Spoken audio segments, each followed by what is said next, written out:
Hi, everybody, and welcome to the latest edition of the Double Pivot Podcast, episode 11. I'm looking forward to it tonight. I'm joined by Gavin and Franny, but first, Gavin, I'll come to yourself. How are you? And by the way, tell us a bit about that top you have on. It's an absolute belter, like Franny said in the studio before we come on. Thanks very much, mate. I'm good. I'm really happy to be here. I know that there's a Champions League football on tonight, but where else would you rather be apart from an Endless Celts podcast? It's dedication from me, and I am the most dedicated member of the podcast. I'm really happy to be here. And I think it's always a good question, who motivates the motivator? And I draw my inspirations from, well, you guys wouldn't understand, but I'm here anyway. I'm glad that we've all came together. The top I've got, I really like it, but it kind of marks a period in Celtic's history where we weren't that good. I think Paul McStay, John Collins wore it. I think Pierre Van Hooijdonk might have worn it as well, but I think it was before the full three amigos came into play. A really, really nice top, and it's kind of a little wacky as well. I wish that Adidas brought out more kind of designs like this, but thank you for the compliment. I'm good. How are you, Stephen? Are you good? Oh, mate, I'm fine. And as you said, a bit of a mad one in the chat today, but we're here and we're ready to rock and talk all things Celtic and obviously other football stories within that too, as is the Double Pivot Show. But I have to say, Gavin, thanks for reading that statement out word for word. I took a wee bit of time writing it, so thanks for reading it out just word for word there at the start. I do appreciate it. But Franny, what about yourself? How are you, buddy? I'm all good, slightly confused, but I'm all good. I'm all good. I've got to keep Gavin up to date with the Champions League because I've got it on the telly. I know. It's a shame for Gav, isn't it? But James said it's Madrid 9. James, so he can go. He can go every time. Yeah, he has to get a telly like James. 100%. But I have to say as well, 2 wee seconds. I was in mid-flow there having a wee drink of tea. But thanks everyone joining along. We have Northampton, Tim, Stephen Murdoch, Stephen Kenley, Plunge McNugget, Dan Seacroft. First time I've seen your name in the chat. Thanks for joining us, and Smell the Glove as well, among others. James has just put another score in, 9 each. Well, some second half incoming. What's the score at the moment anyway? No. Well, okay. I thought there was some goals in it, but clearly not, Gav. But anyway, we're at the hump day. We're at Wednesday. The derby is looming in the not-so-distant future now. I mean, this is probably the biggest derby game in years, Gav. How you feeling?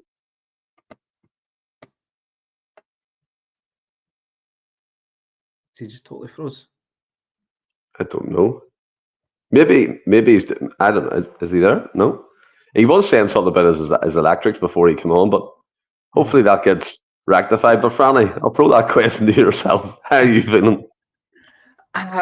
Annoyingly, Stephen, I'm feeling pretty confident. I say pretty confident. I've got a confidence about me that I'm not comfortable with, if that makes sense. I much prefer being in these fixtures. I don't know. It's a weird one because obviously I don't like going in there thinking you're going to get beat. It's not a great feeling. But then I'm equally sitting thinking, got a good wee bit of confidence about me going into Saturday, and I don't like that either. So I think that's just the emotions of these fixtures. I think you obviously want to be confident, but at the same time, you don't want. You sometimes feel you might take a defeat if it happens a wee bit worse because of the confidence, because you think you just. Not that I think we'll just turn up and win, but I've got a wee bit more, certainly more confidence had in the previous fixtures anyway. Yeah, I mean, for me, I like to prepare for. I like to prepare for the worst, Gav. Everyone calls me Mr. Negative, but it's to build myself up for the worst outcome. I'm a confident at the end of the game. Of course I am. For going into the derby game, I feel confident. But like Franny said, it's one of these things where you don't want to be overconfident. You think we're going to hump them 5 or 6, or we're going to score a bucket load past them, Gavin. Everyone in the comments there, Stephen Kenley saying he's very confident, and Jed as well, and Plunge McNugget saying get into them. There is a good kind of, I would say, momentum going into this game. Obviously, we're 3 points clear, and it's all signs point to positive outcomes, let's say. But trepidation also has to come into it. You have to be cautious. They're obviously the second best team in the league. There's not much other challengers at this precise moment in the SPFL.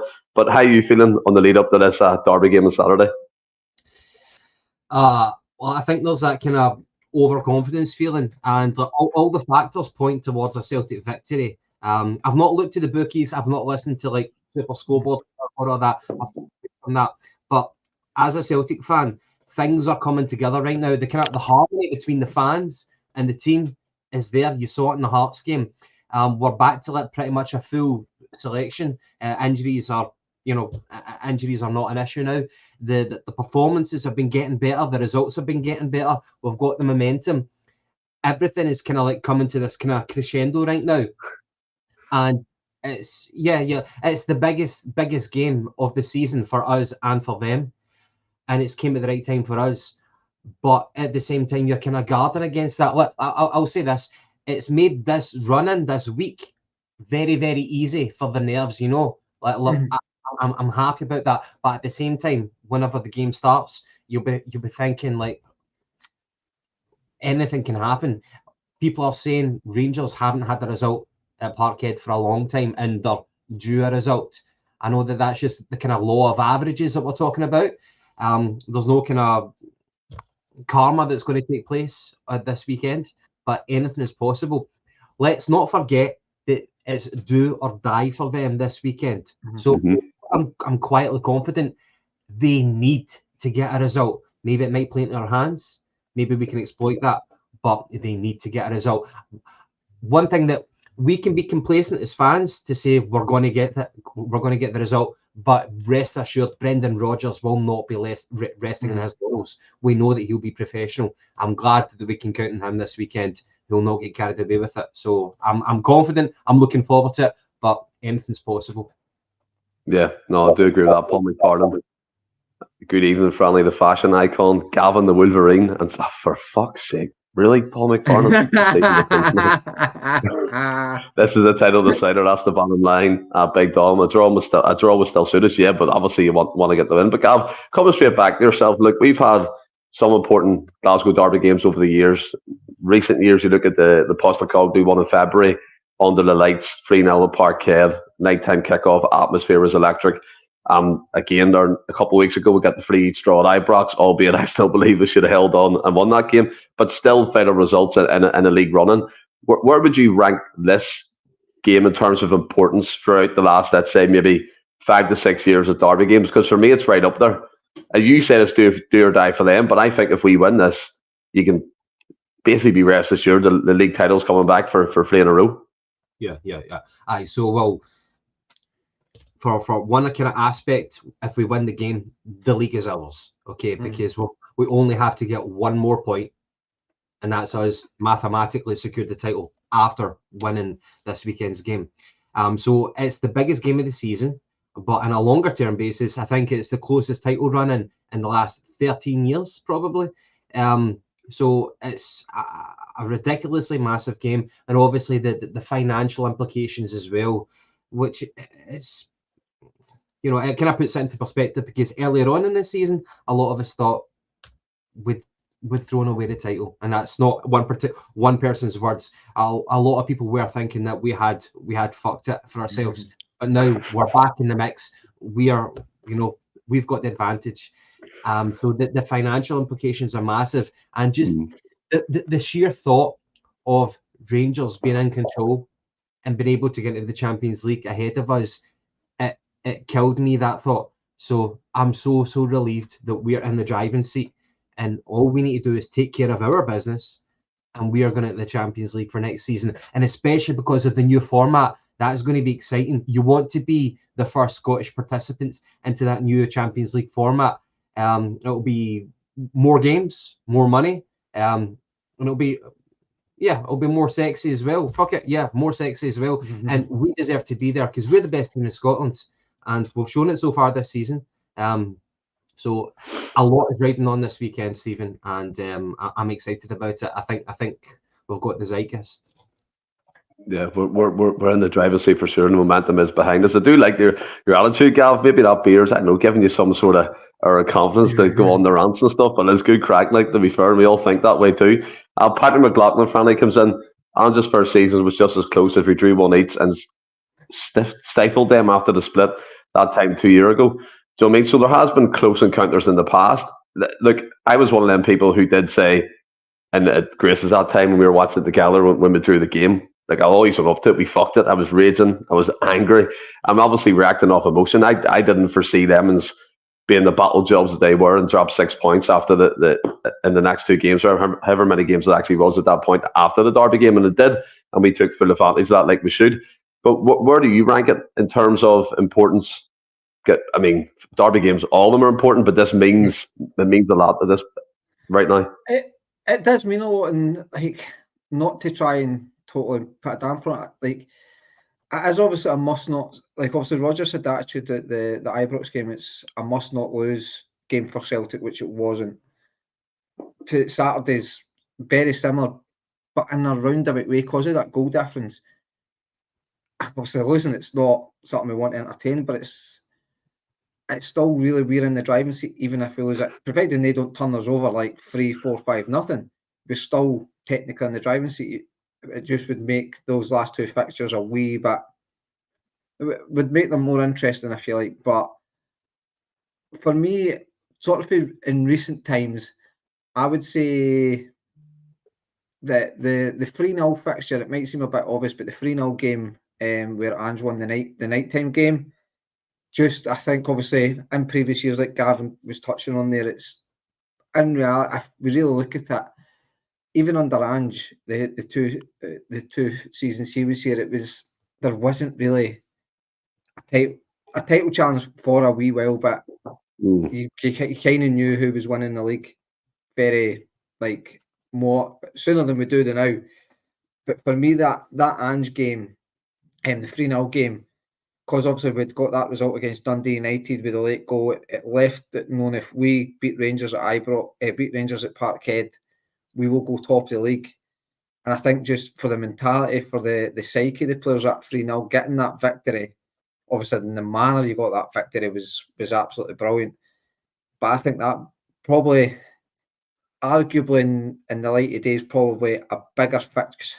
I don't know if it's a bigger fixture than Saturday, because like the financial implications what Gav was touched on, obviously it's that late in the season as well. There's no, although a defeat, it's far from a great result, still kind of favours us in a way. We're still being a decent enough position, but it's obviously so late in the season, so there's not really time to recover. But it's just one of them. I think in the context of this season, it's the biggest game, obviously, without stating obvious. But for me, I think if I had to give an honest answer, I would just say in recent times that 3-0 game was massive. I think for the mentality of that Celtic team, it was a new team.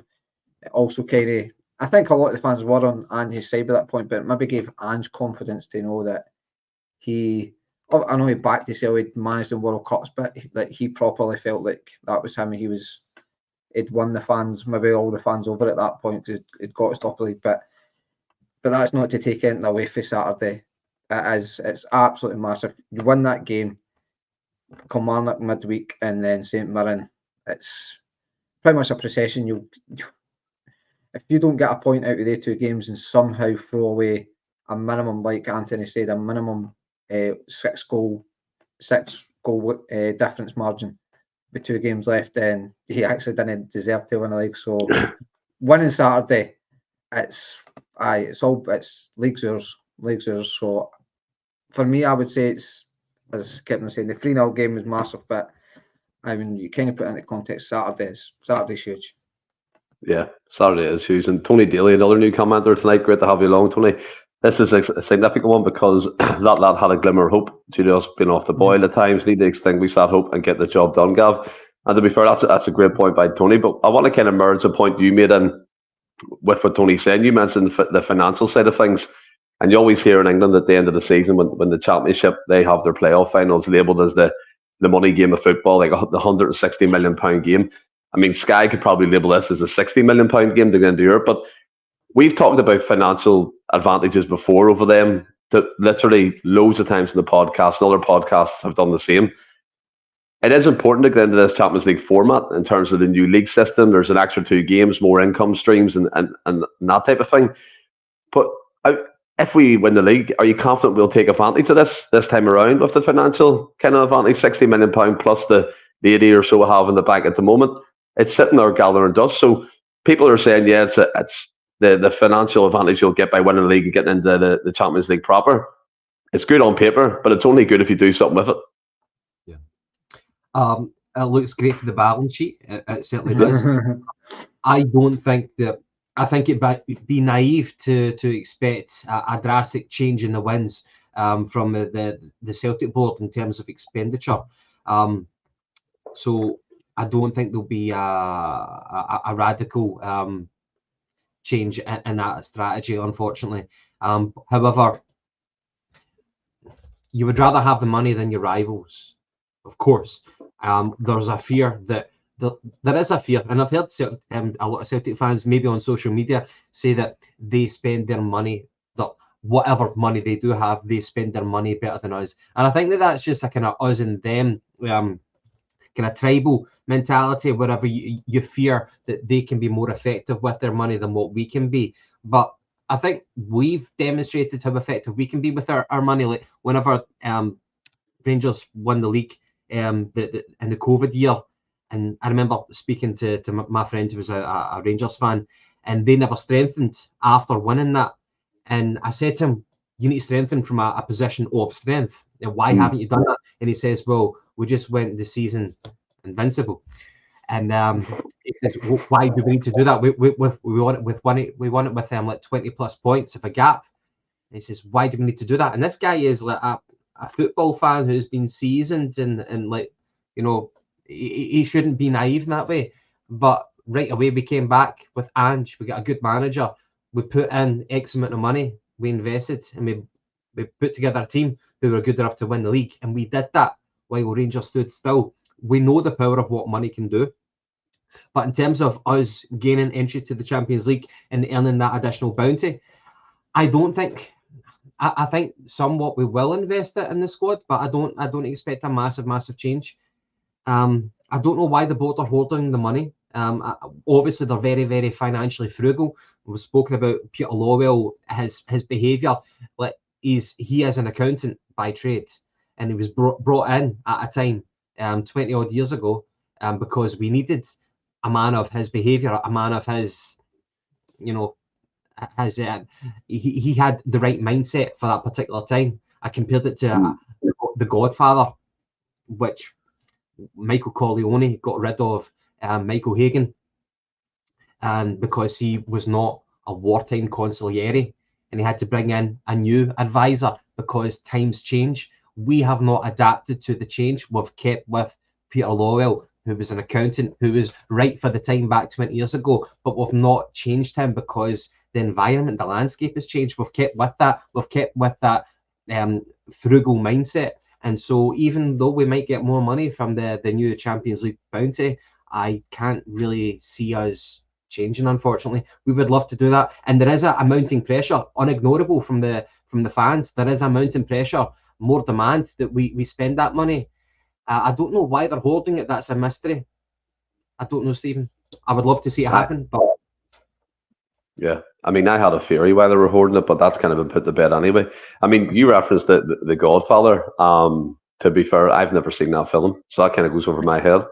It's probably a sin that I've never watched The Godfather, to be honest.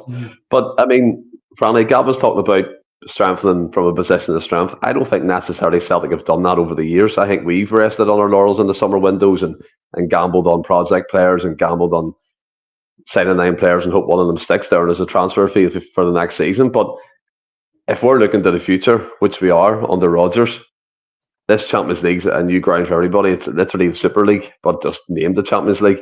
And like Gav said, he doesn't have really much trust in the board to do it. I think Smell the Glove was the first one in the comments to say, no, they won't do anything differently. So winning the league's great. It's fantastic, and beating your rivals to that money. But I'll pose the same question to you. We need to reinvest that money back into the team to make strides both domestically and European football, to be miles ahead of Rangers, like we should have been anyway. And I totally, it's a bit, because it's hard to say, to put a valid case forward to say, I believe they'll spend the money because of X, Y, and Z, because you've no body evidence really to maybe make that argument. I know we'll talk about pushing on for a position of strength to an extent. Well, you can argue we started that well last season when you off the back of winning the treble, you employ Rodgers. That was the first step of proper pushing on for a position of strength.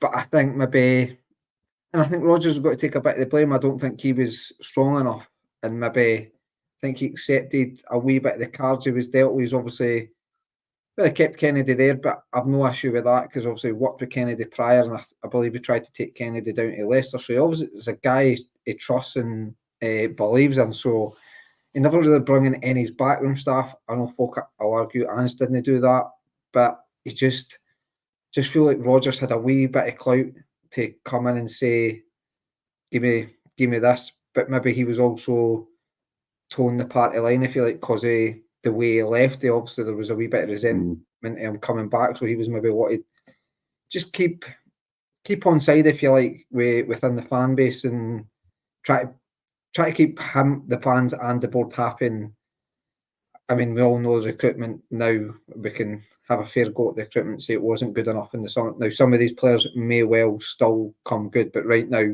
the recruitment, I think it's fair to say, after nearly 10 months, we can say it's not been good enough last summer. Do I think it'll change radically? No, not. But do I think?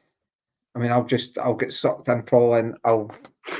Me and you always do. I know. Franny, can I ask you a question? You're talking about Brendan and the clout that Brendan had. Do you think that Brendan has cemented his position? Look, we've got one hand on the league trophy right now. So say we win that, do you think he cemented his position to start making demands for us to push the boat out financially? I would argue he has, and I think he will now be a wee bit stronger because obviously he did, rightly or wrongly, whatever way you look at it, he said he kept on saying he needed more quality, and kind of called the players out and chucked some players without naming players, but was chucking players under the bus to an extent earlier on in the campaign. So I think he was sort of making it a wee bit clear that a lot of these signings weren't his signings.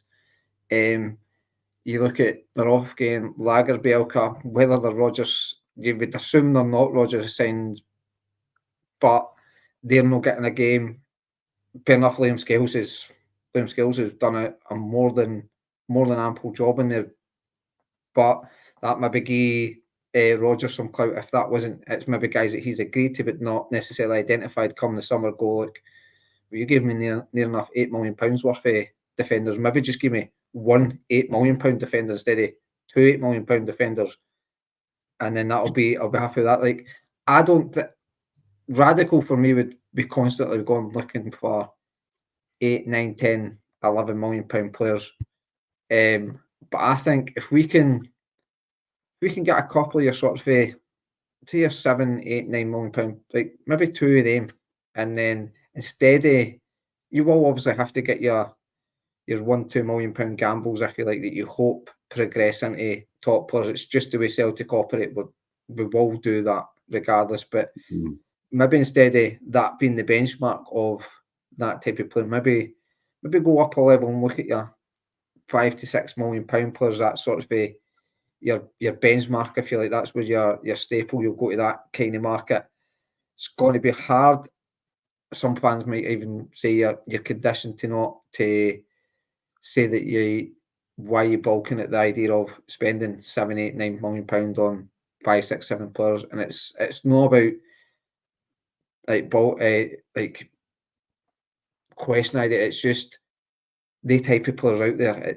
They're not that easy to find to get a decent enough return on a guy that's maybe got to cost you 7, 8, 9 million pound. But if you can get a couple of them season on season, you might lose. They might only hang about for a season, but if you can kind of do that and then sprinkle them with maybe your 4, 5, 6 million pound players, again, you're not going to do. No, I don't think any realistic fan is expecting us to spend 50, 60 million pound on 5 or 6 players or whatever. But if we can maybe spend, say, 40 on maybe 5 or 6 players, one player, because I think there's a fair argument to say if you look at the wingers, for argument's sake, Jan cost around about £1 million, I believe. Palmer 3.5. Who else came in? Kuhn was round about 3.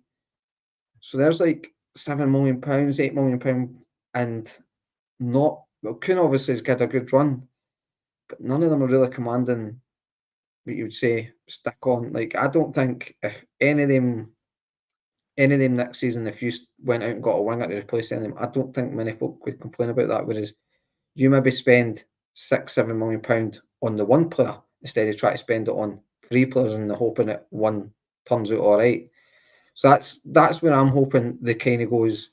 Try and go, instead of using your £2-3 million players as starters, maybe obviously there will be bargains out there like your Hitatis of the world that'll come in for small fees and that just turn out to be really good players.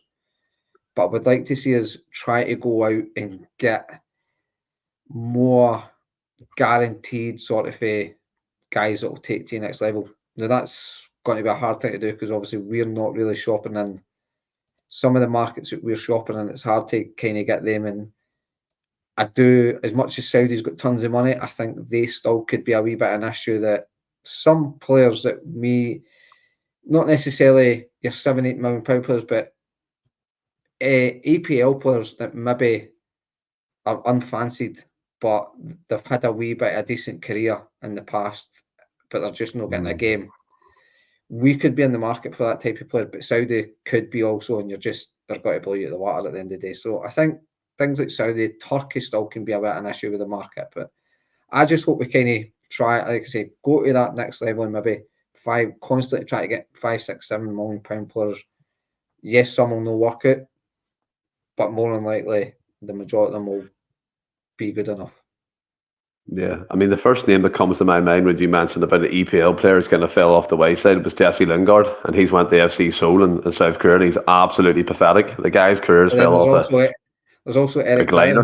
How much was in that rumour in the summer? But I don't think Eric Dyer. Here he is in the Champions League semi-final.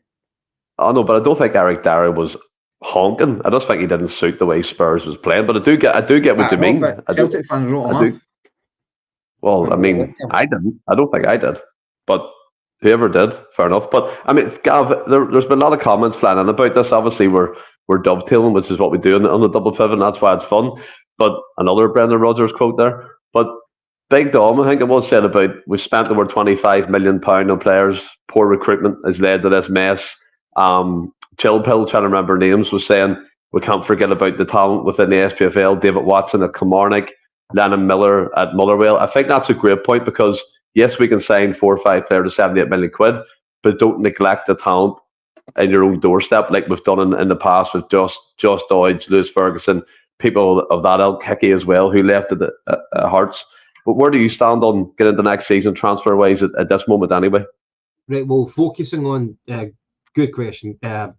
Focusing on the domestic scene right now, I think because we're very, very much aware of the recruitment from Lennoxtown right now, it's not a conveyor belt. I don't think any club really has that conveyor belt thing.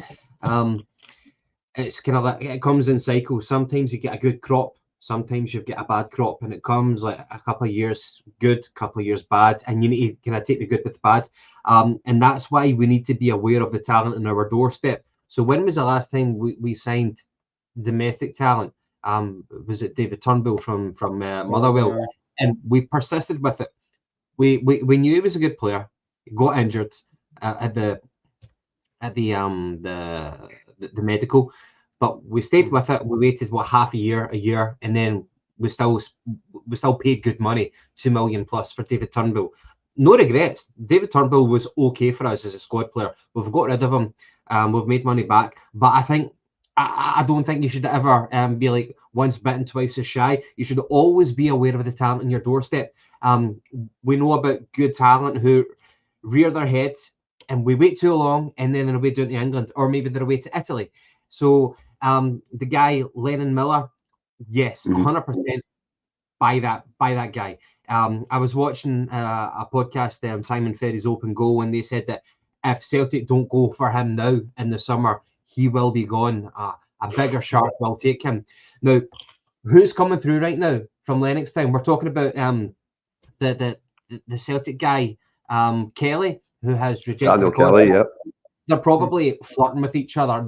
He'll probably sign the new, bettered contract.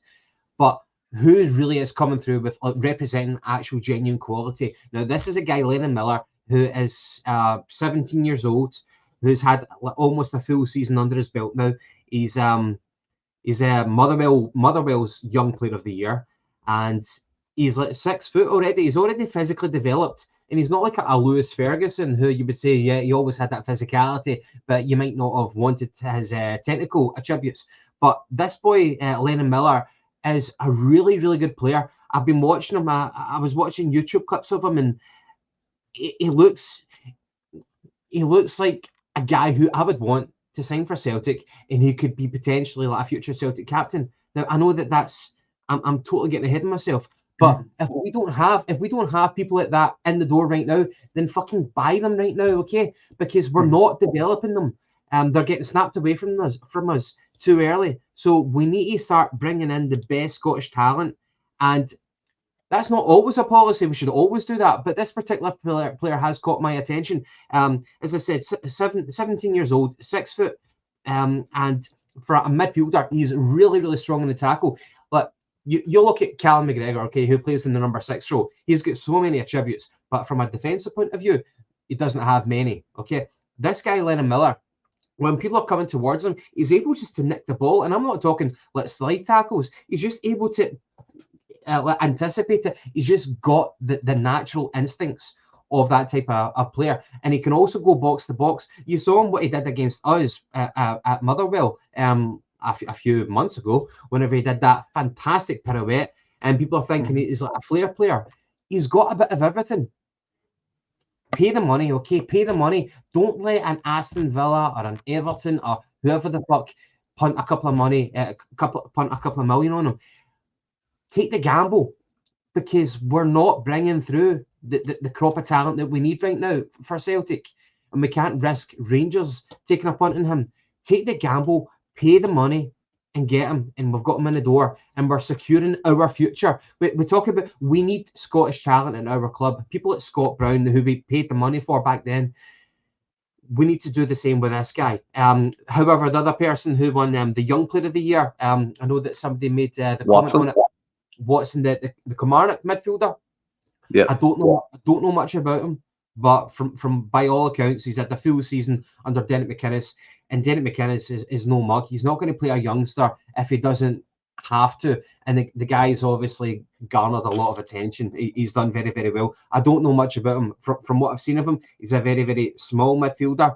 I don't know if he's worth the punt, but Lennon Miller, all day, every day, take my money. Yes. I mean, Chilphill came in there and said Watson has scored against us twice, which he has. Lennon Miller was fantastic in the games we played Motherwell. And look, we have to recognise the young talent on our doorstep. And everyone takes the piss out of me in this podcast. SPFL Watch is what they call me, because I'm always looking and putting names in. Andy from the CSP podcast put in Daniel Armstrong, the winger at Kilmarnock. I think he's 24, 25, the wee nippy guy on the right-hand side. Mm-hmm. He causes a lot of problems when he plays against us as well. So there is talent within the league. And people will say, you're talking about Champions League quality.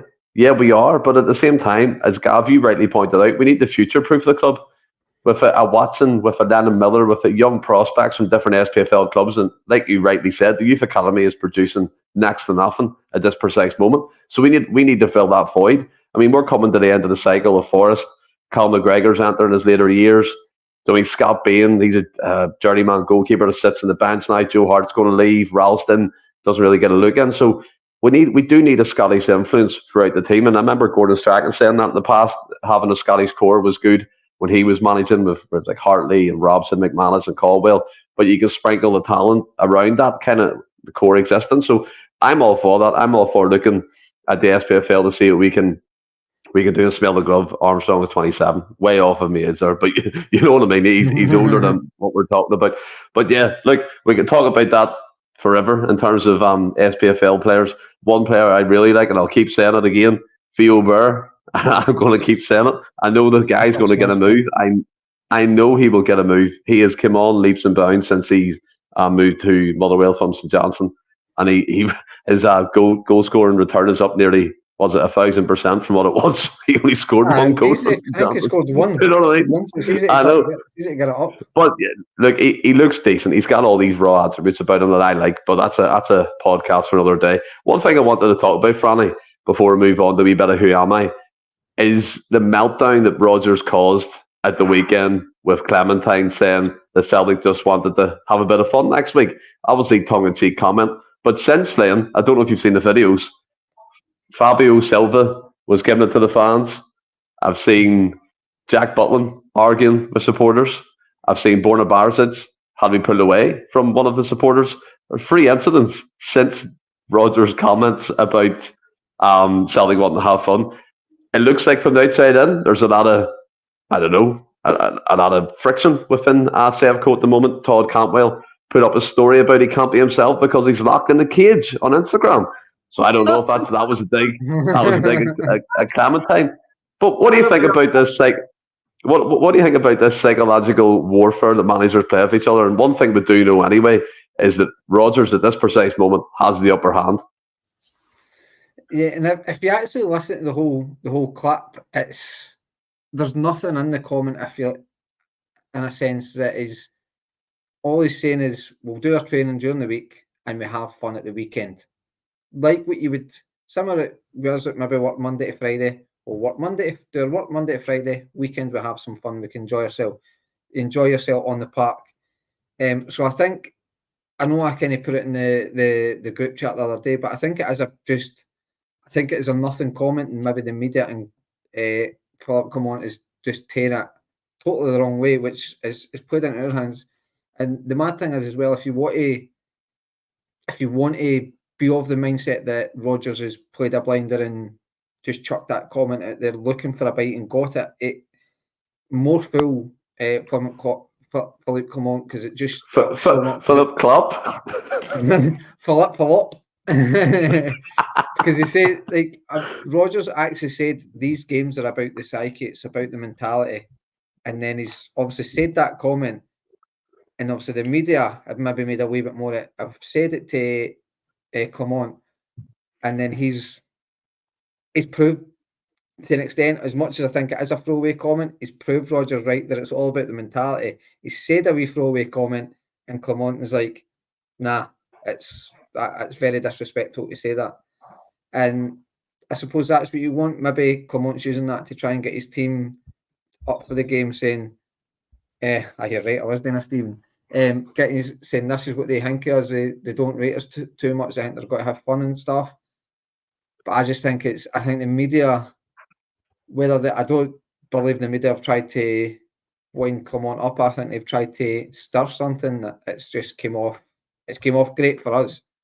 Like you say, the Fabio Silva one, I was actually watching Up and Go, and I've not seen the celebration, but it was Andy Hardy was on it, and apparently pointed to every bit of the stadium and he was doing this or something, telling them to shut up. And I'm like, that is just nuts.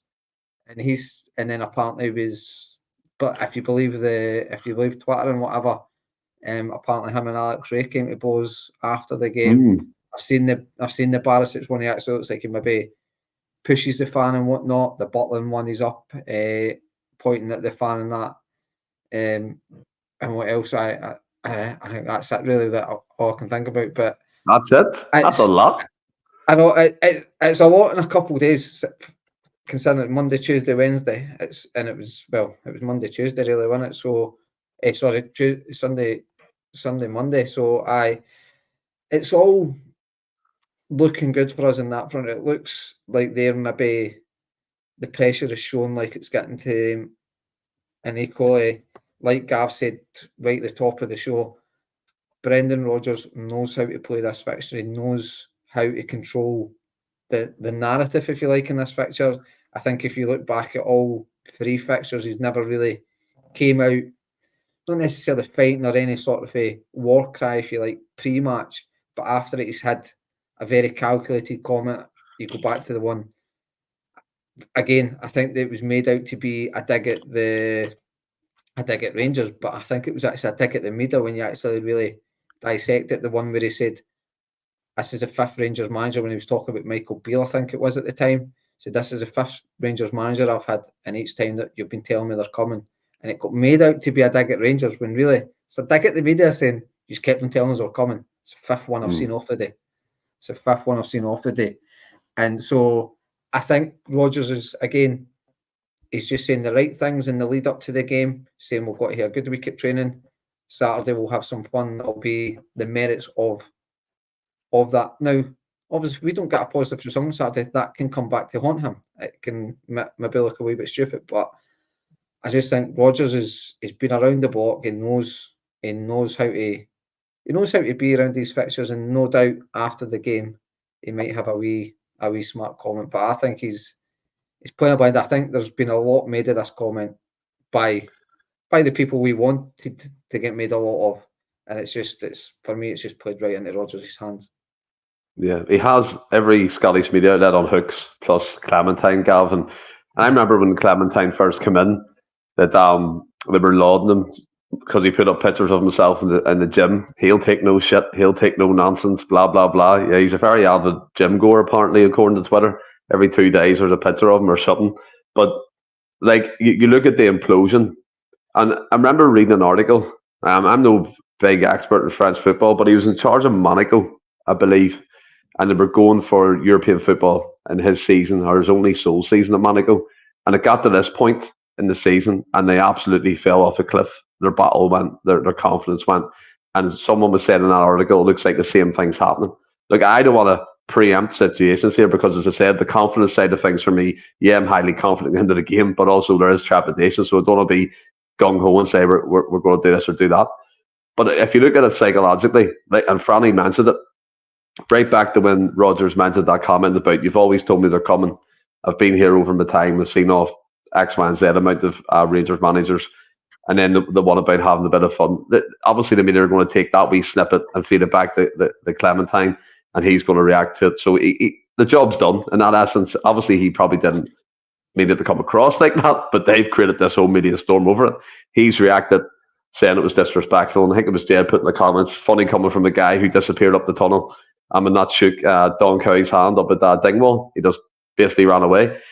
But this is, I remember Lenny always talked about the psychological edge is important into these games, and certainly from the point of view I can see, and many of the people in the comments, Rodgers has delivered that in bucket loads this season. And I think, yes, we've been average over the course, but when the big games like this one coming up, we've turned up, we've shown up, and we've showed that mentality to get through these games and remain 3 points ahead as it stands now. Clement, it's quite interesting how he reacted to that soundbite from Brendan Rodgers about we're going to have fun, because I totally agree with Franny. Whenever Brendan Rodgers made those comments, I kind of thought it was almost like whenever you're preparing for a big an exam, like a school exam, for example, you do all the prep work beforehand. You don't leave it till the last minute, the last night when you're cramming in your study and you're shiting yourself on the exam day. You know the date ahead of when your exam is, and you do your homework. You study. So on the day of the exam, you know that you've done the work. The work has been done, and what you can do is just relax and do the assessment. And I thought that was like an apt analogy for what Brendan Rodgers spoke about. We've had a torrid season with so many factors conspiring against us, and now things have kind of came to a crescendo where we've worked really hard, strategy-wise, tactic-wise. Everybody's in harmony. The fans and the players, the team, they're supporting each other. Injury-wise, everybody's good. Form-wise, a lot of people are doing very, very well. And performances are picking up, results are picking up. And all we need to do is work really hard in training during the week, and on game day, things will take care of itself. We don't need to stress. Things will take care of itself. And I thought that was what Brendan Rodgers said. On game day, we'll have fun because we can just relax and just trust in our players and their ability to follow instructions. It's not like the whole world is against us this weekend. But he makes that comment, And then Clementine, he's not even asked about it. He fucking brings it up of his own volition, and he says, "Well, that's disrespectful. I would never say that. I would never say that about an opposition." And he says, "Well, I'll tell you this. We're going to have fun." And he just he undoes his own principle, and you're like, right, okay, mate, you okay? And it's golden. It's golden because Brendan Rodgers wasn't really laying like a grenade for him to find. He just flung himself upon it, and that shows that he's on a defensive. And I think that's really, really kind of insightful because in the build-up to these games, the players are watching their manager. They feed into that, the behaviour of the manager. How is my manager calm? How's his behaviour? And I guarantee you that the Celtic players at Lennoxtown, they're watching Brendan Rodgers' demeanour, and he's been there, he's done it. You know what I mean? He's done it so many times. He's got a great record in these games. And no way is he showing any trepidation for these games. And that'll be feeding into our players. But whereas in Govan and Ibrox, it's the opposite. Clement is creating this, he's falling into traps which weren't even really meant for him. And his own players are going to be feeding upon that. And the other thing is that the hierarchy in the Rangers dressing room, you've got Goldson, you've got Tavernier, and you've got that stupid prick Lundstrom. And Goldson's out now. And Lundstrom, a lot of Rangers fans don't even trust Lundstrom. So you've got Tavernier, like he's looking at his manager, and he's seen so many predecessors fail. And he's falling into the same traps as the previous cunts have done. And that'll be seeping into the mentality of the Rangers squad as well. So the kind of the psychological warfare is becoming a drama created by Rangers, and it's really, really entertaining. And it goes back further than that. The lap of honour that they did, the soundbite of the moral victory, which that he's not going to get away from that. It's not going to get away from that. So Clement is also given selective stats about how well Rangers have done in the league compared to the other teams. And he's fallen into the same traps as his predecessors. And he's on the back foot, he's been negative, and he's letting Brendan Rodgers get under his skin when really Brendan Rodgers is not trying to get under his skin. And then you've got other players like Franny, or you spoke about it, and even Todd Cantwell a few weeks ago, Todd Cantwell said that he wants to win the league more than Callum McGregor. But he's a trapped little birdie in a cage who just wants to spread his wings. It's golden. It's golden. I'm loving it, mate. I'm loving it. The main thing is we win the game this weekend, and we trust in Brendan Rodgers to guide us through that. The players will not get complacent. But from a fan's perspective, the drama that they've created, the narrative that they've created, the floorboards creaking just like the rickety old stadium, it's very, very entertaining from our perspective. Oh, it is fantastic to watch. And what's that line? I don't know if anybody's ever seen the film The Other Guys with Mark Wahlberg and Will Ferrell. Once, yeah. When he's like, how can I fly if I'm a peacock or something and I'm stuck? That's the way that Todd Cantwell put across that Instagram poster, which is quite funny. And obviously all the rest of the players having a major meltdown in the car park after the Wonder game the weekend, which is quite funny. But let's see, Stephen Kennedy. Gavin should be doing pre-match and post-match interviews for Clement. Oh yeah, 100%. But look, we're going to take a wee break from the Celtic chat and football chat at the moment and do a wee bit of Who Am I? Now, I hope this works out well because I've logged in on another device so we can keep the comments up and keep that flowing, the kind of conversation, and we can get involved with that. If you could tap your comments again to take them off screen, that would be fantastic. And let me know when you just do that with a thumbs up or anything. Done. Franny, have you got a score update for Real Madrid and Bayern Munich? No, mate. No. Gavin is sweating a bit out. What is it? I'm not missing much. No. Oh. Gav, you got your comments off? Do you want me to take my comments off? Yeah, so hit the comments again, take them off. Okay. Okay. I feel like I've lost a lot of friends by doing that. Right. As we know, Player number 1. Let's see. Let's hope this works in sync, right? The first to shout out obviously gets it.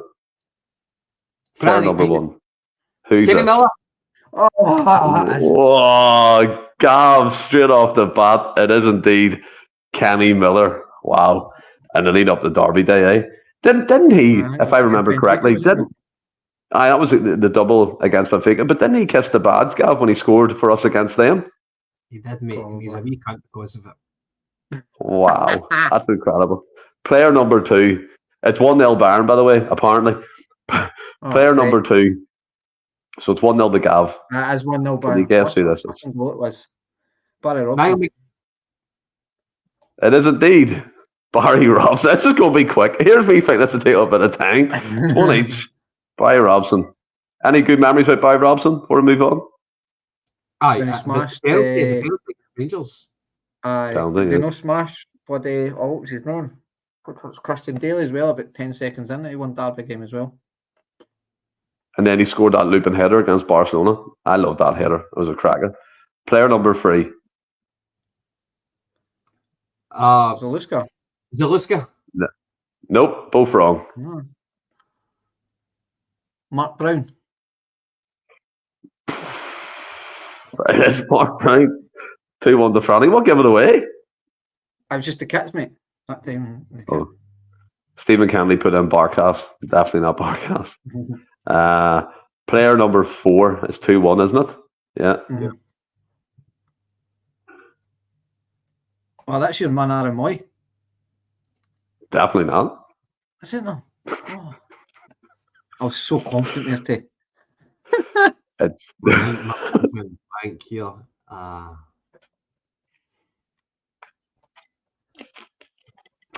James, you're wrong. Forrest has it. It's not James. Give Gav a go. Sorry, mate. Sorry, you just said first one to shout it. So I was just shouting it. Go shout out. Go shout out. Who the fuck played for us last season? Oh my god. A lot of players. I was so confident in Aaron Moy, man. I can't Still say anybody else but Aaron Moy now. It's not AJ. So it's not. Clons McNugget thought it was I thought you meant Mikey Johnson, but I think he means thing. Smell the gloves. When did Alex Ray play for us?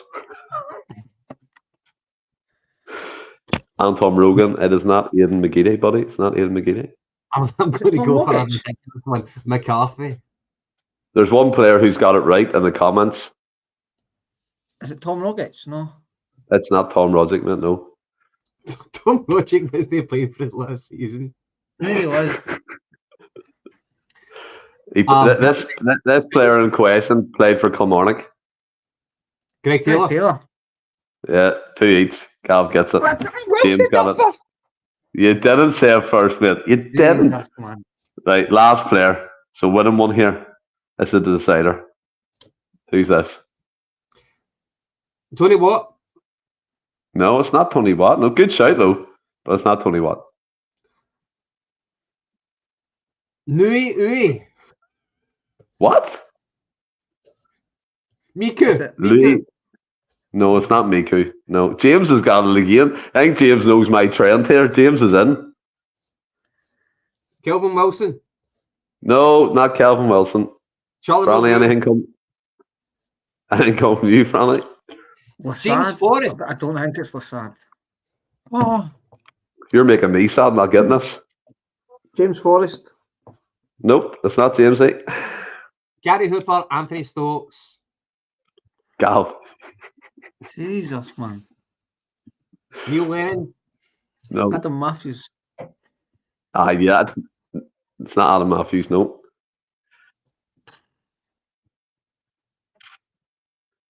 The player in question was in Rangers Youth Academy. Dylan McGeoch. Dylan McGeoch is correct. 3-2 to Gavin. Well, obviously, we'll come back to that later with the quiz. But yeah, anyone notice a connection? They all played for Rangers and Celtic, or were on the books at Celtic and Rangers. Yes, and Gav got that straight off the bat.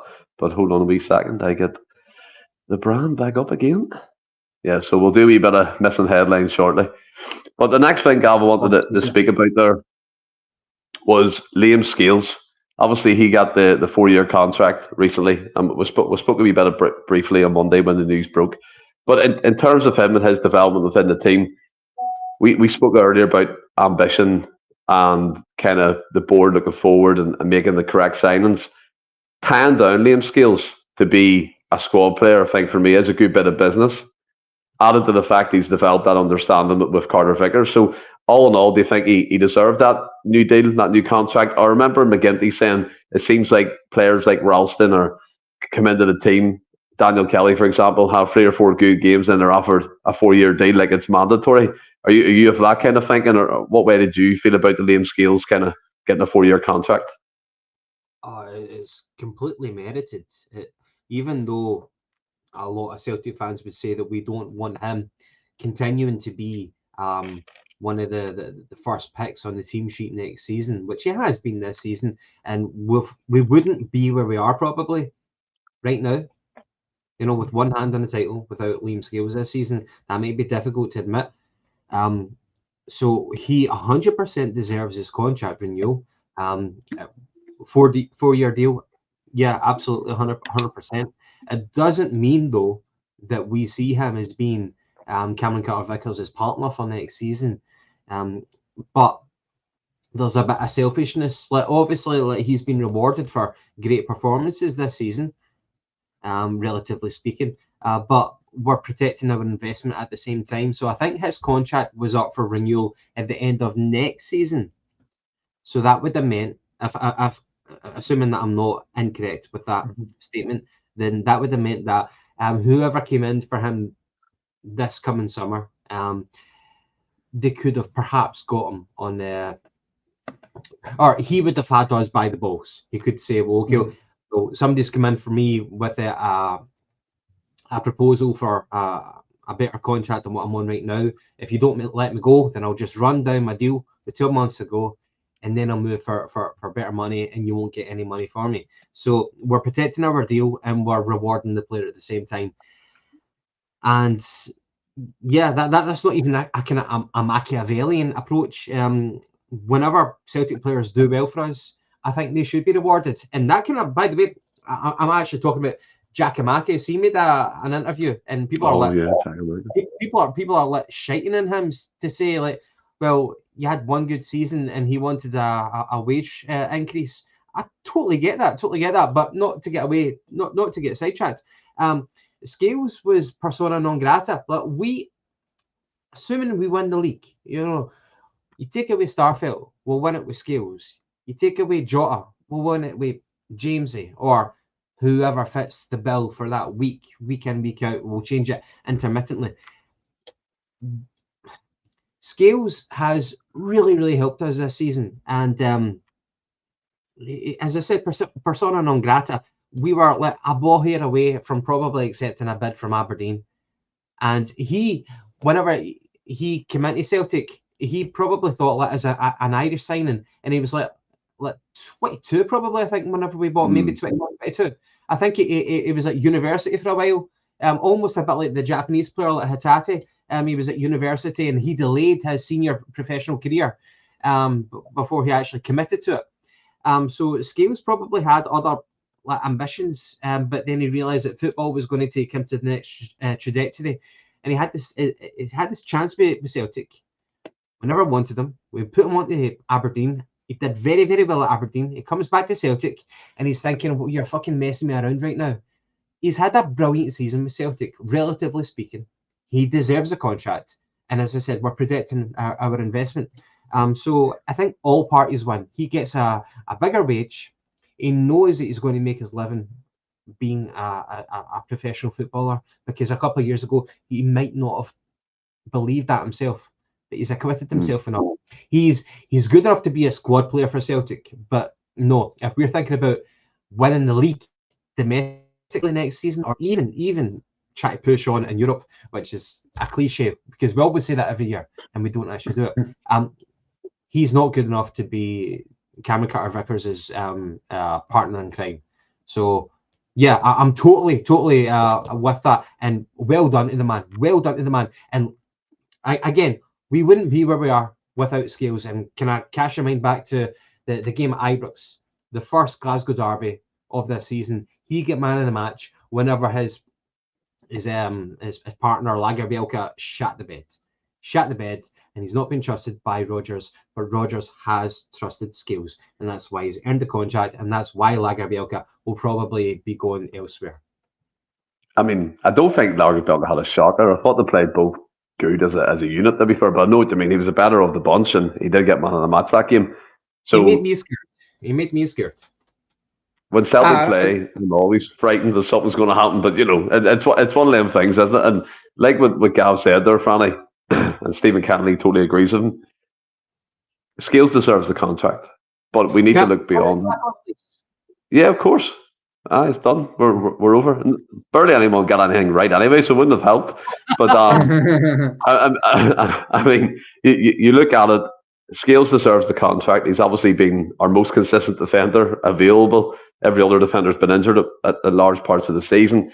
He's been there. He's stood up and been counted. A lot of people think he has his best games in the derby games, which is fair enough. I think he's a good player when he doesn't have time to dwell on the ball. That sounds stupid, but what I mean by that is he doesn't have time to pick 2 or 3 touches and try and find a pass. But seeing he has to think straight away and play the ball, I think he's decent when people are pressurising him. That's a bit like Hugo when he's up front. But squad player next season, but he's vital going into these last 4 games in the league, isn't he?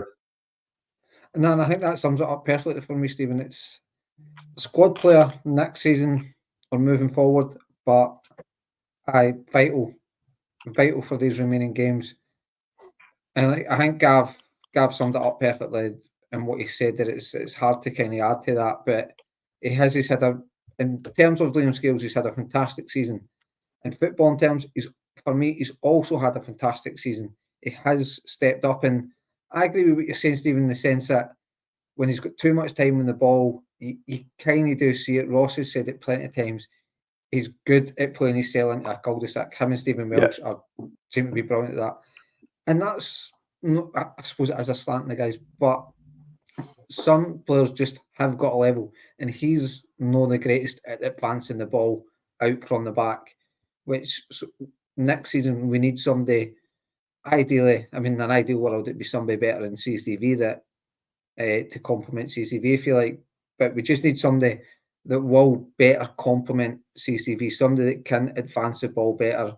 Similar, because CCV can advance it well, but I don't think he's one of the boys that can play a really good pass. I mean, I've not seen enough in the Rocky, but I think he has a good passer of the ball. Whether he's good enough to be that defender going forward and replace Scales, there's not really a body evidence to say he has. I mean, Scales is constantly keep him out the team now.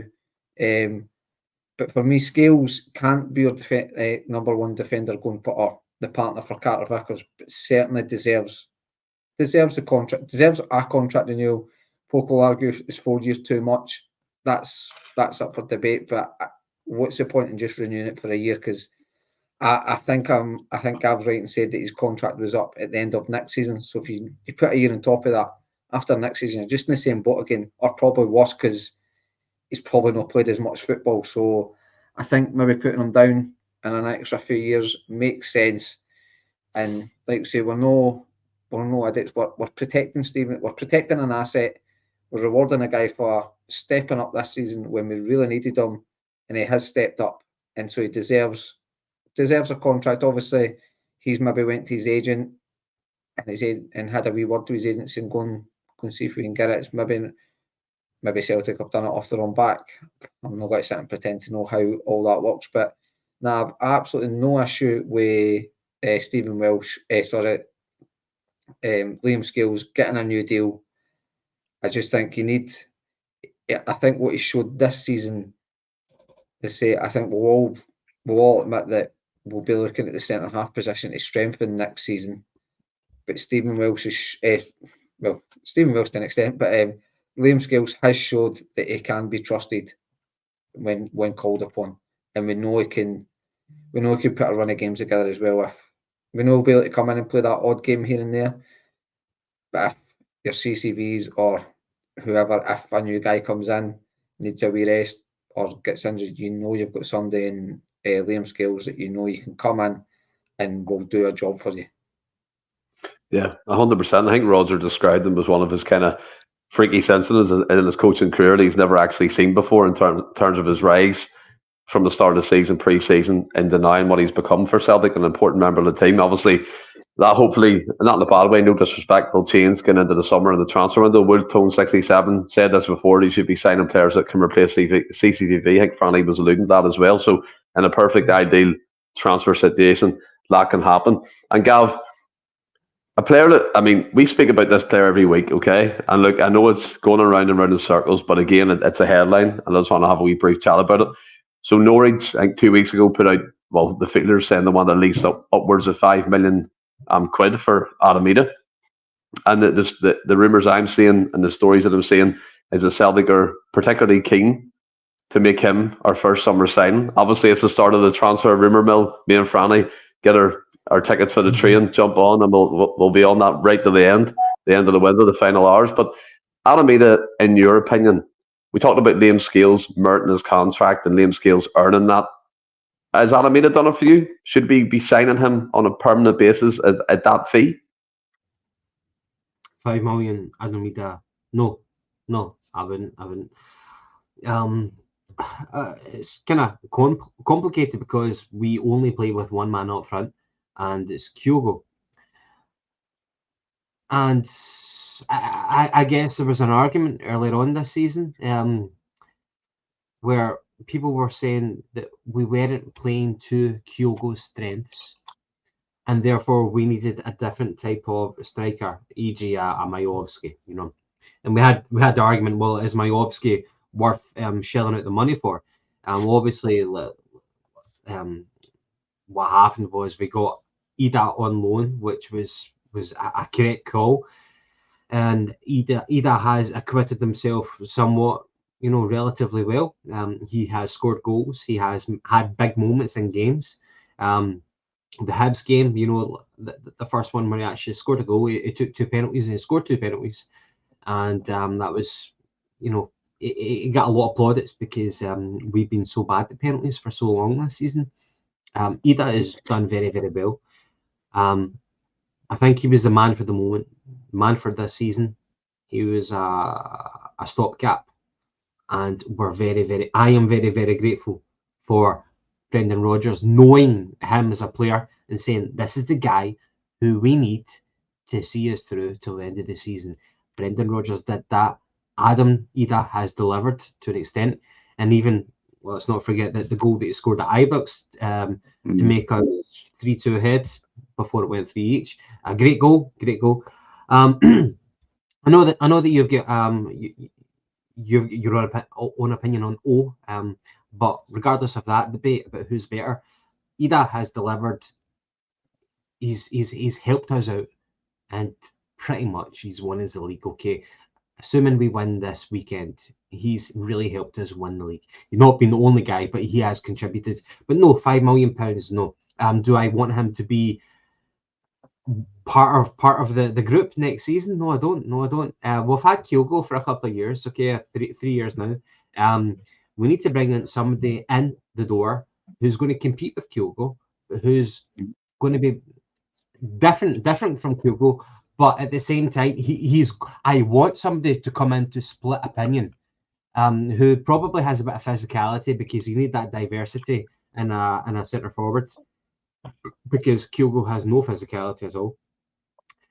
I want somebody who comes in who genuinely splits opinion, and I want the manager to have a headache from that.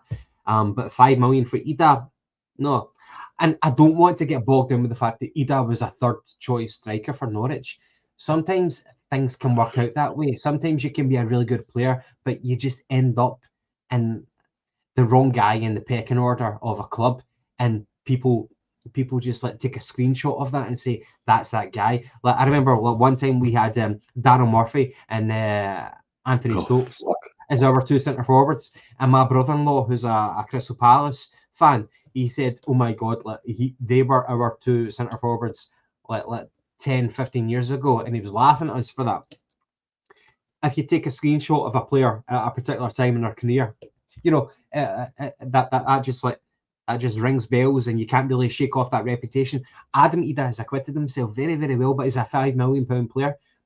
I don't think so. I think we can spend better money. And then the question is, can we maybe pay a wee bit more for Majowski?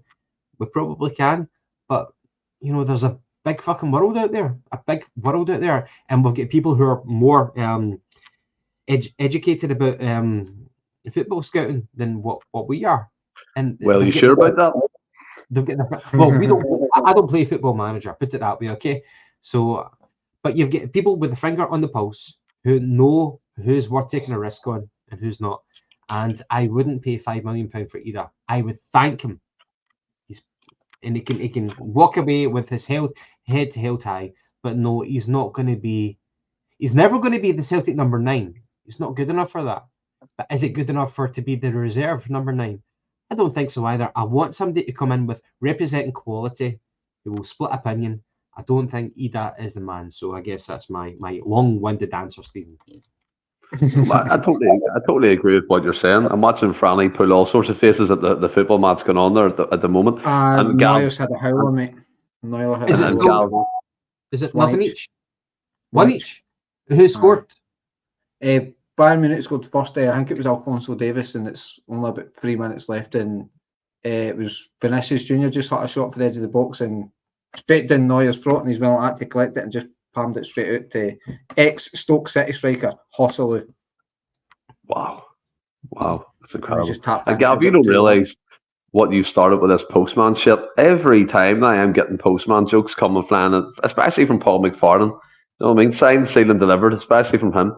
But I mean, Franny, you look at it as well with Idah. We've had the conversation of that. I think the podcast I was on, you weren't a part of. You were putting in comments saying he's young and he's only played a certain amount of games, but some of them games are in the EPL. And look, he should know the basics of football. And I'm a Gav in this one. I think you should thank him for his services and let him go. And like what Gav said, Rodgers made a judgment call on him. It's paid off as of now. But again, I think we're too quick to jump on loan players saying they could be the solution, they could be that, they could come in and fill a void. We need to open up our horizons, and our recruitment team hopefully in place. They should be in place already, but hopefully in place by the summer, should be fast ahead of that, and the finger on the pulse as well, like what Gavin was mentioning. With the Idah situation, and I've seen it in the comments, people are going, we should be aiming to replace Kyogo. Obviously, there was calls there for Kyogo to be dropped and things of that nature. He was fully back to his best against Hearts. He was incredible. The goals I've seen anyway. But should we be looking to replace him? Should we be pushing the boat that far out we need that quality striker and then Kyogo being the understudy? Because like what Gavin said, a 5 million layout for potentially someone to come on and be a bit part player is a hefty amount. We had Giakoumakis. He's come out in the press recently and said he wanted to stay, but they didn't give him the pay rise. So obviously the board are reluctant to put investment in terms of making the second choice a high paid player. They wanted him to be on a certain wage bracket. He wasn't happy. He went the way to the MLS. Where do you stand on that at the moment with the Idah situation, weighing up all the factors? Well, I mean, I totally get what you're saying. And Idah has came in and done a great job. He's done what we kind of sort of expected him to do. Well, no, it's wrong to say we expected because we didn't know the guy. But I think that's just 2-1, by the way, to Madrid. John Duncan just said it's been called off. It's one each. Right. I suppose kind of what I was trying to see. it. But Adam Idah, he's done what we all would have hoped he'd done. I think when you look at a loan signing coming in on the striking position in the January window, if he can get the goal return that he's got, it's good. And he's scored all different types of goals. He's scored in all matches. He's obviously scored at Ibrox. So it's one of them. The fee, I think we're getting bogged down by the fee, and like what are we expecting for a £5 million player?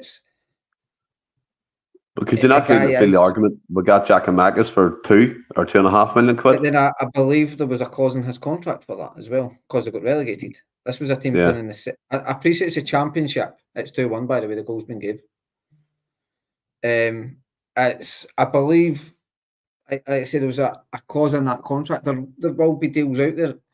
There was obviously stories in the January window that the only reason we tried to push the ball out for that kids or something for Bromby or something.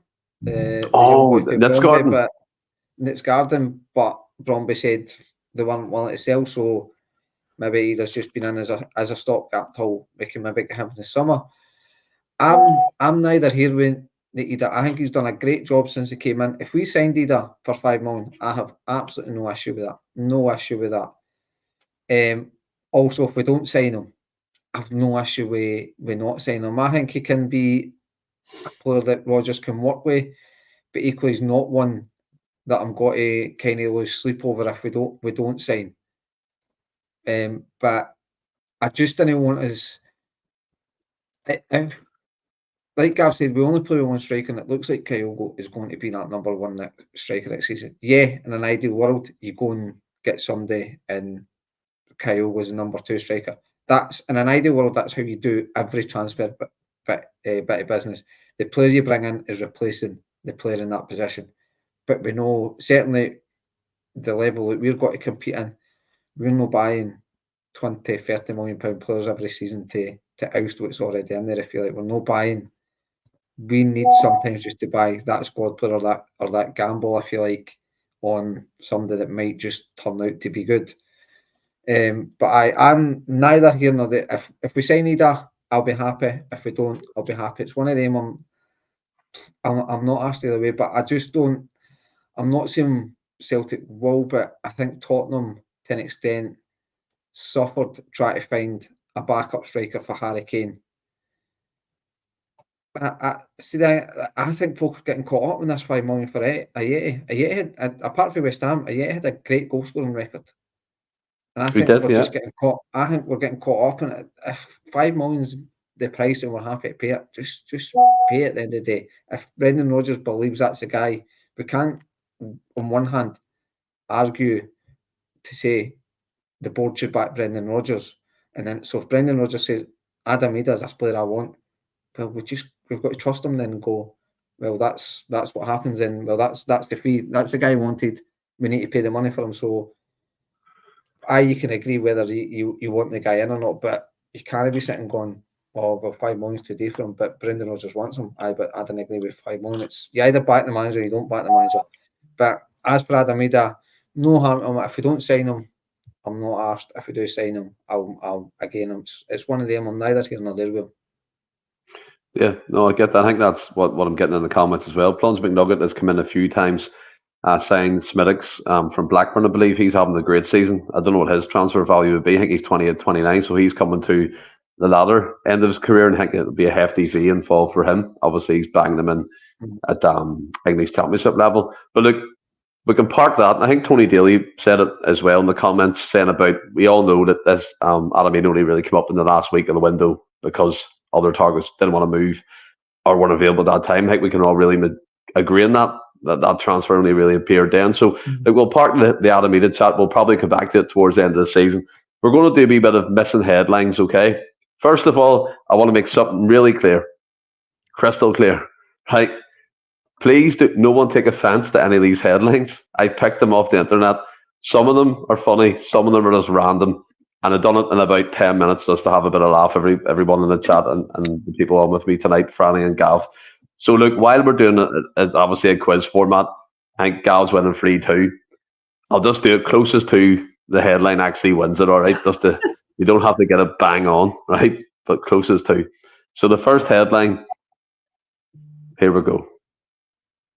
My wife blank our neighbour while I clapped for carers. Fucked. Franny, what do you think? I mean, it's weird that it's leading you to in it. Let's be honest. It's the same fucking word. Like, fucked, shagged. It's aye. It's the same I'm gonna. Your answer's still in my mind. I want to know what Franny wants to say as well. This is no longer this is an adult podcast now, isn't it? both barrels. Franny, what do you think? Anything coming to your mind? Nothing apart from on the same lines as Gav. Well, Tony Daly thinks it's nursed. Paul McFarlane thinks it's ignored. Fonz McNugget thinks it's pissed on. I don't think it's Anton ignored. Rogan says laughed. So, as I said, please don't take offense. It's just a bit of fun. The comment, I'll give the point to Gav, so it's 5-3. My wife sucked off our neighbour while I clapped for the curs. Okay, so that was the missing blank in that one. These, man? What part Online. of the internet are you on? Aye. Listen, it's all good. It's all good, right? So it's that 5-3. It does ring a bell. Yeah, it does. It was a very nasty headline. Were any of you guys one of those freaks who were out and like batted pans outside? Like, I done it with the kids, Gav. I done it with the kids. I'll be honest, I done it with the kids. Okay. Right. Smelling glass coffee. Right, let's go. Right, next one. Drug dealer caught with 57 grand worth of cocaine told a police officer he was a blank.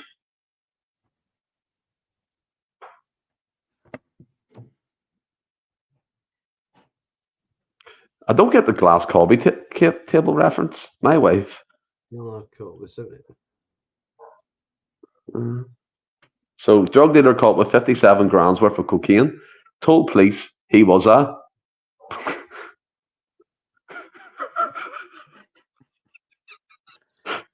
florist. A salesman? Oh, no, Gav. But, Franny, what do you think? A pharmacist.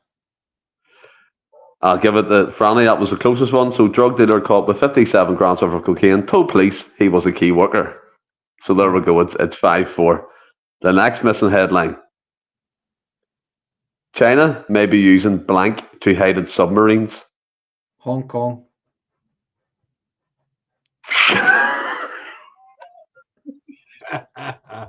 Whale, donkeys, no, dolphins. No. What was the headline again? A sea mammal, a mammal. A sea mammal? Yes. No. A whale. China may be using blank to hide its submarines. No, definitely not that. Chill pill, Shankland's arse. No. AI. No, it is a fact. China may be using sea to hide its submarines.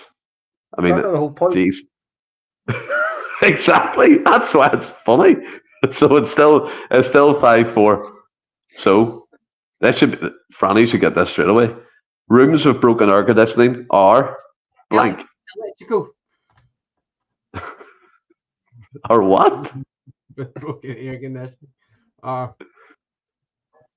rooms with broken air. A nightmare. Noisy. No. Warm. Rooms with broken air conditioning are dangerous. Aye, there you go, Gal. So, rooms with broken air conditioning are hot. So there you warm. go. So I said warm. I didn't hear you, Franny. I honestly didn't hear you. He didn't. He didn't even say any temperature-related vocabulary. He didn't. Right, so it's 6-4. 6-4 to Gav. How's he getting the point? Last headline. Miracle cure blank 5th patient. Killed. And Gav gets a miracle cure kills 5th patient. I tell you what though, see some of the answers in here. It's unbelievable. Smelly, that was one about the rooms. Stephen Kennedy went with sex rooms. Jim Dolan said them rooms are shite. Tony Daly said Tony Daly.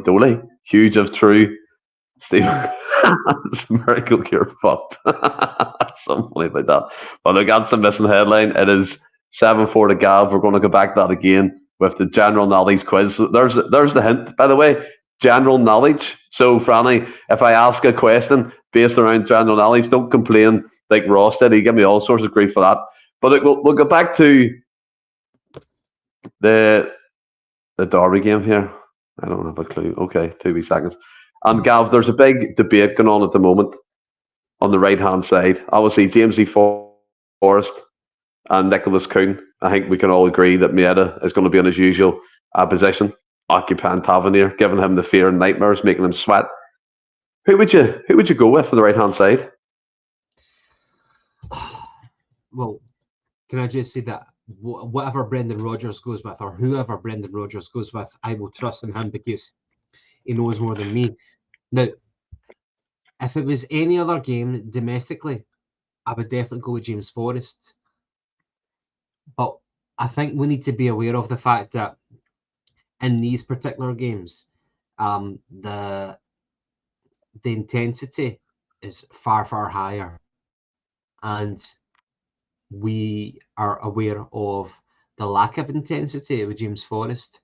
Now, don't get me wrong, the Hearts game, and by the way, we've not even spoken too much about the Hearts game. I've got so much passion and enjoyment that I had from the Hearts game. But the Hearts game was fucking amazing. Okay, it was one of the best games this season. It was amazing. It was one of the best games this season for me as a Celtic fan. I've been ranting and raving about the lack of entertainment as a Celtic fan going to the games, and they delivered. Not only that, it was one of the games that we had to put in a 90-minute performance, and we did that. And not only did we get the quality, but we got the hard yards. Like people like fucking Kyogo was like shutting people down, and you couldn't do it for 1 hour. You couldn't do it for like 75 minutes. You had to do it for the entire game, and we did it because Hearts are a dangerous animal. And it was so satisfying as a fan, and I was applauding everything. I wasn't just applauding the goals, just applauding the crosses. I was applauding like winning a throw-in, winning a free kick, winning Kyogo shutting down a man to put it out for a throw into Hearts. It was an immense performance, and I've been moaning about that on this podcast of this season. I've not had the entertainment quality of going to Parkhead and just like coming away saying like, yeah, we might have won the game, but like we're shite, like we're just not good to watch. I came away from that game and everybody was in harmony, and it was Hearts was one of the best games this season. And talk about getting your money's worth. We got our money's worth. However, going back to the question about Forrest or over Kuhn, I think that Brendan Rodgers might start Forrest, and Forrest shows a level of maturity whenever he gets the ball, the level of maturity that he has to keep possession. And I watched it against Hearts. It was a lesson to everybody. It was a lesson to me as a football fan who might have actually written James Forrest off whenever he got his contract renewal a couple of years ago. I was saying, why the fuck? Because he was the dregs of the squads. Ange's team, like the one the double, won the treble. James Forrest was surplus to requirements. He was the dregs of the squad. And now Brendan Rodgers is, as I said already, I've said it twice already, one hand on the trophy for the league. And at this moment in time, we're doing it with James Forrest, who hadn't maybe contributed in the early part of the season, but he is majorly contributing in this part of the season. But against Hearts, he showed a level of maturity with possession of the ball. Even whenever we knew it was obvious that he couldn't sprint past his fullback, he managed to win a corner near the very end of the game against Hearts.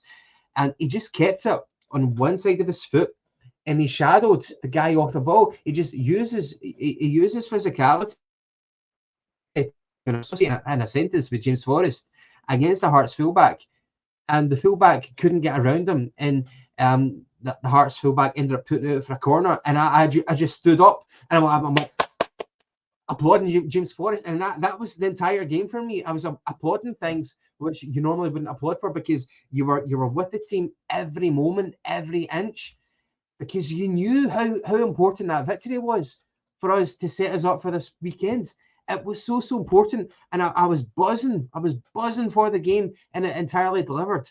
I've not been so passionate for a game that wasn't a Glasgow derby or it wasn't a European game. I genuinely loved it. At the end of the game, I was hoarse. I could barely talk. But again, back to your question, and I'm sorry to procrastinate, but it's all good. What a word! this is the conundrum, okay? So the intensity of a Glasgow derby, you need physicality. James Forrest doesn't have the physicality. He doesn't have the explosiveness, but Kuhn does. Kuhn has got that, but I think we've seen it without shiting on Kuhn.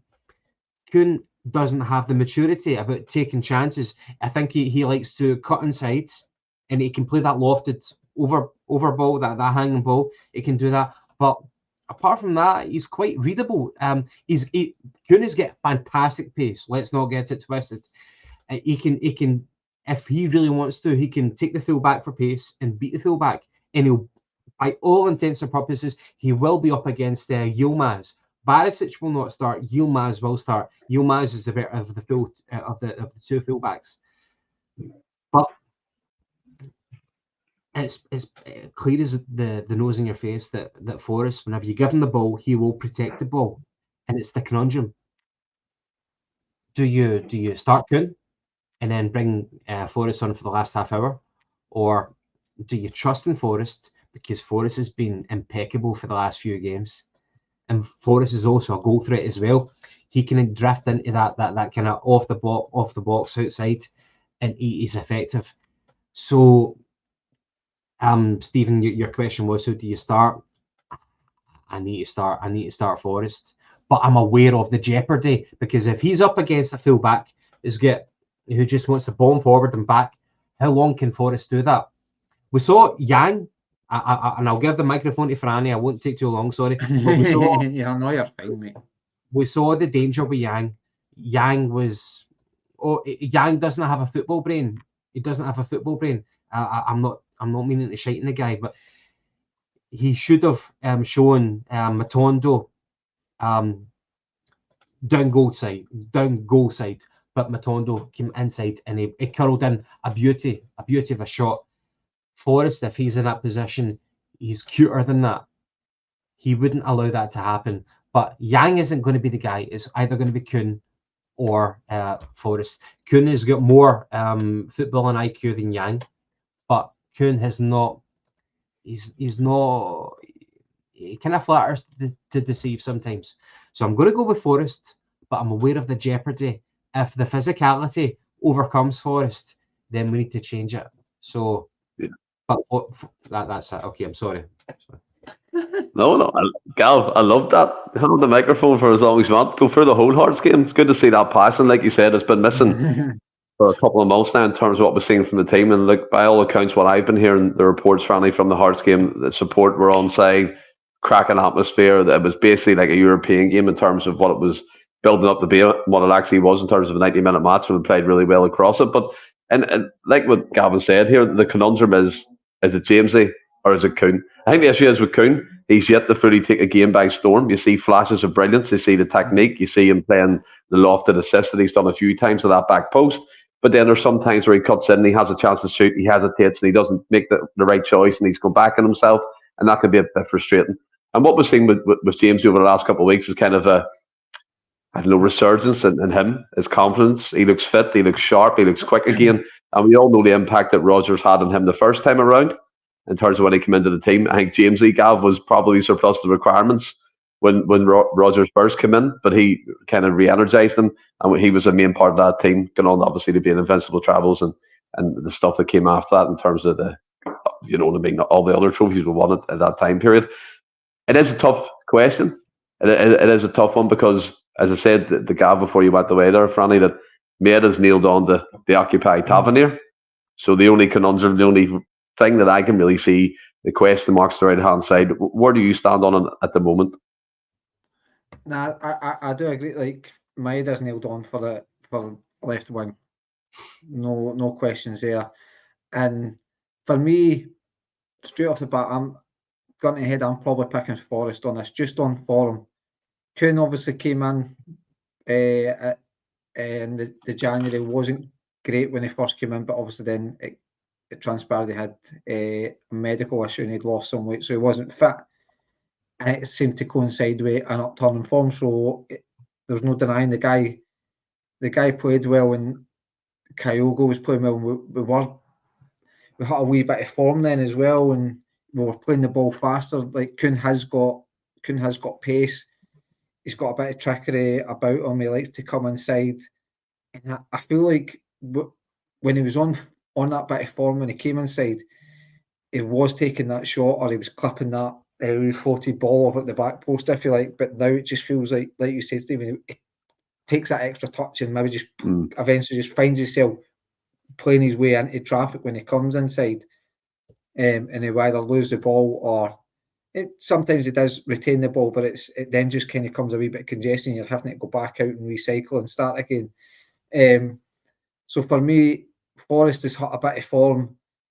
He knows what this fixture means. He knows how to get over the line in a title race, whereas Kuhn maybe hasn't got that. But sometimes that can play in your favour. The fact that you don't maybe know what the pressure's all about, and you can play for it. But I can't remember who said it in the comments, but he did highlight it, Stephen, that Kuhn hasn't really grabbed the game by the scruff of the necks, but he has had the moments in games. You can see there's a player in there. You can see he is good, and he could.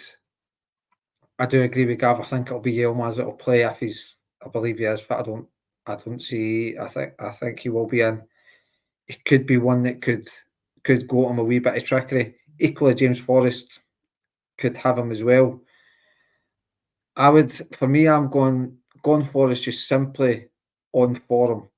I just think this game needs players that are on form, but then you never know. Could turn it on. I think the positive to take for it is I don't really think the fans will be disappointed. I think the majority of fans might lump for Forrest, but I don't think we'll be overly disappointed if Kuhn's in. And I think that's the positive from it all. Is we're looking at. I think it's a good position to be in. I think we can name 1 to 10, and we use it's that right wing who's taking it. I think he might stick with Kuhn, but I would go with Forrest. But either or, I'm happy with right now, and I think that's the positive to take for it. Yeah, no, I can see that. And like you said, he can go from 1 to 10 quite easily. The right-hand side is the issue. And you make a great point. Either way, I don't think the fans will be disappointed. I think you can look at both outcomes here. Kuhn could start the first 60 minutes, occupy Yilmaz's pace, trickery, get to the byline. Forrest could come on, see us through the final 30.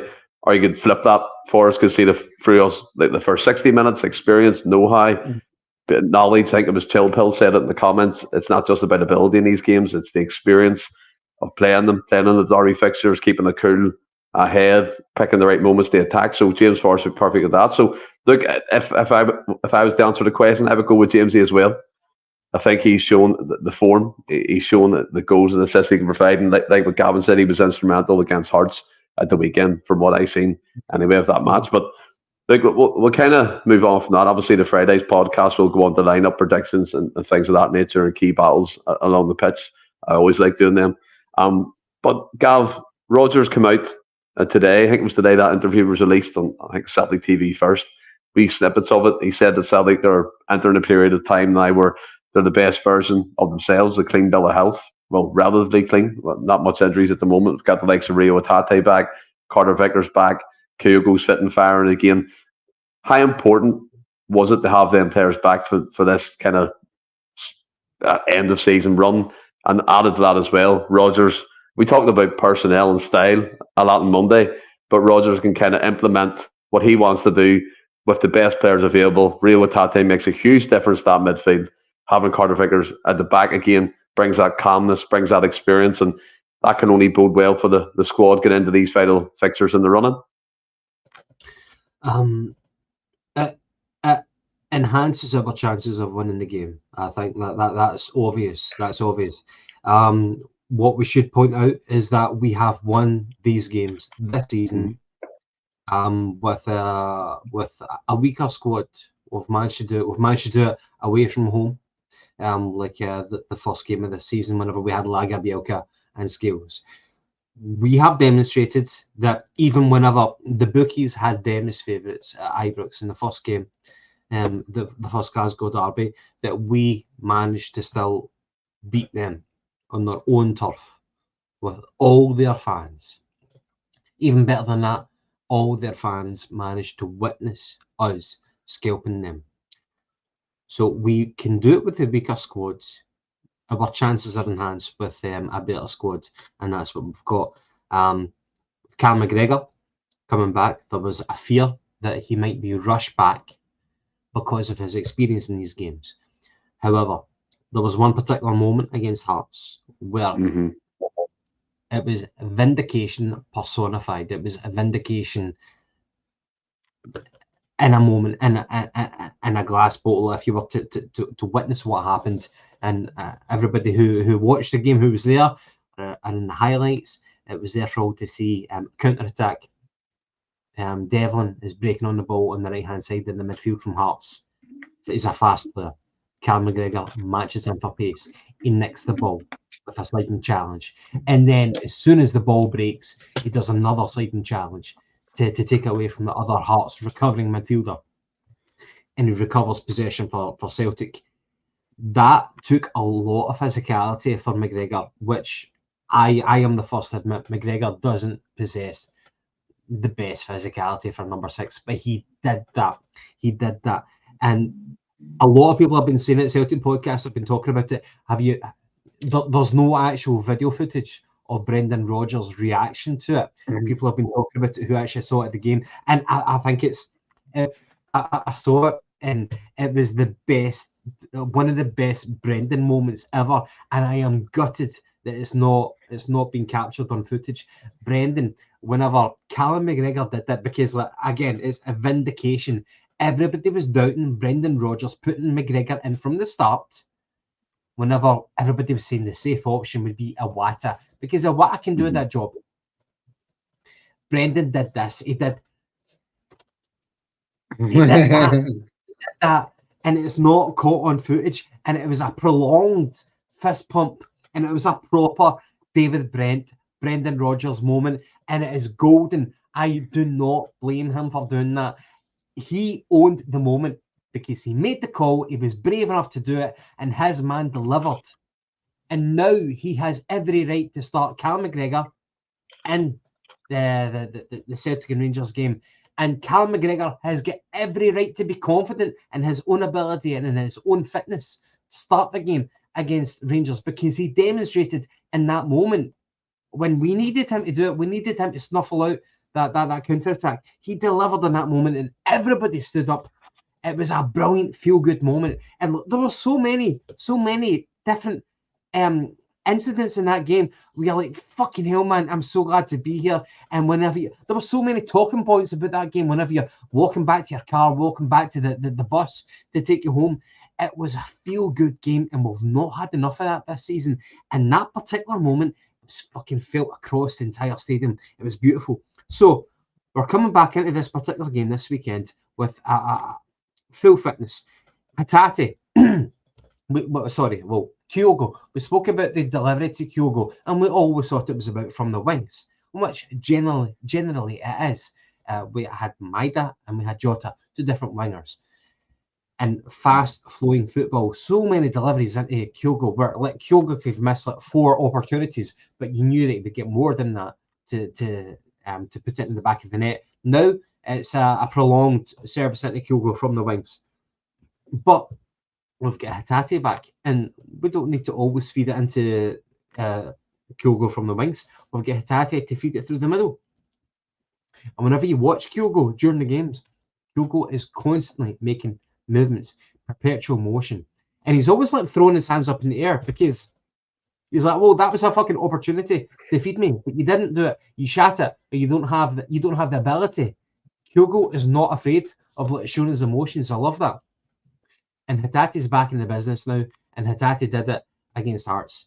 A wee lofted ball into the box, and it might not have been for Kyogo. It was the right ball into the right position of the box, waiting for someone to take an opportunity, and Kyogo's there. So everything is coming into harmony right now. But again, Stephen, it goes back to exactly what we spoke about at the start of this podcast. Everything is coming to a crescendo right now, and it's amazing. That's what you want. But we're kind of guarding ourselves against this overconfidence. But I'll tell you what, if you're going into a game, what do you want? Do you want a threadbare squad like Rangers have got? Rangers fans do genuinely say that their pace is fucked right now. They've got Sima out, they've got Matondo out. The one guy that we should be careful about is Sterling. Sterling, I think he's a fullback, but they want Sterling to play in midfield because he's got physicality, he's got pace. They'll play Lundstrom in there as well, and they'll either play Raskin or Cantwell. Probably Cantwell. We just need to be aware of what they've got. But look, everything is coming into harmony for Celtic.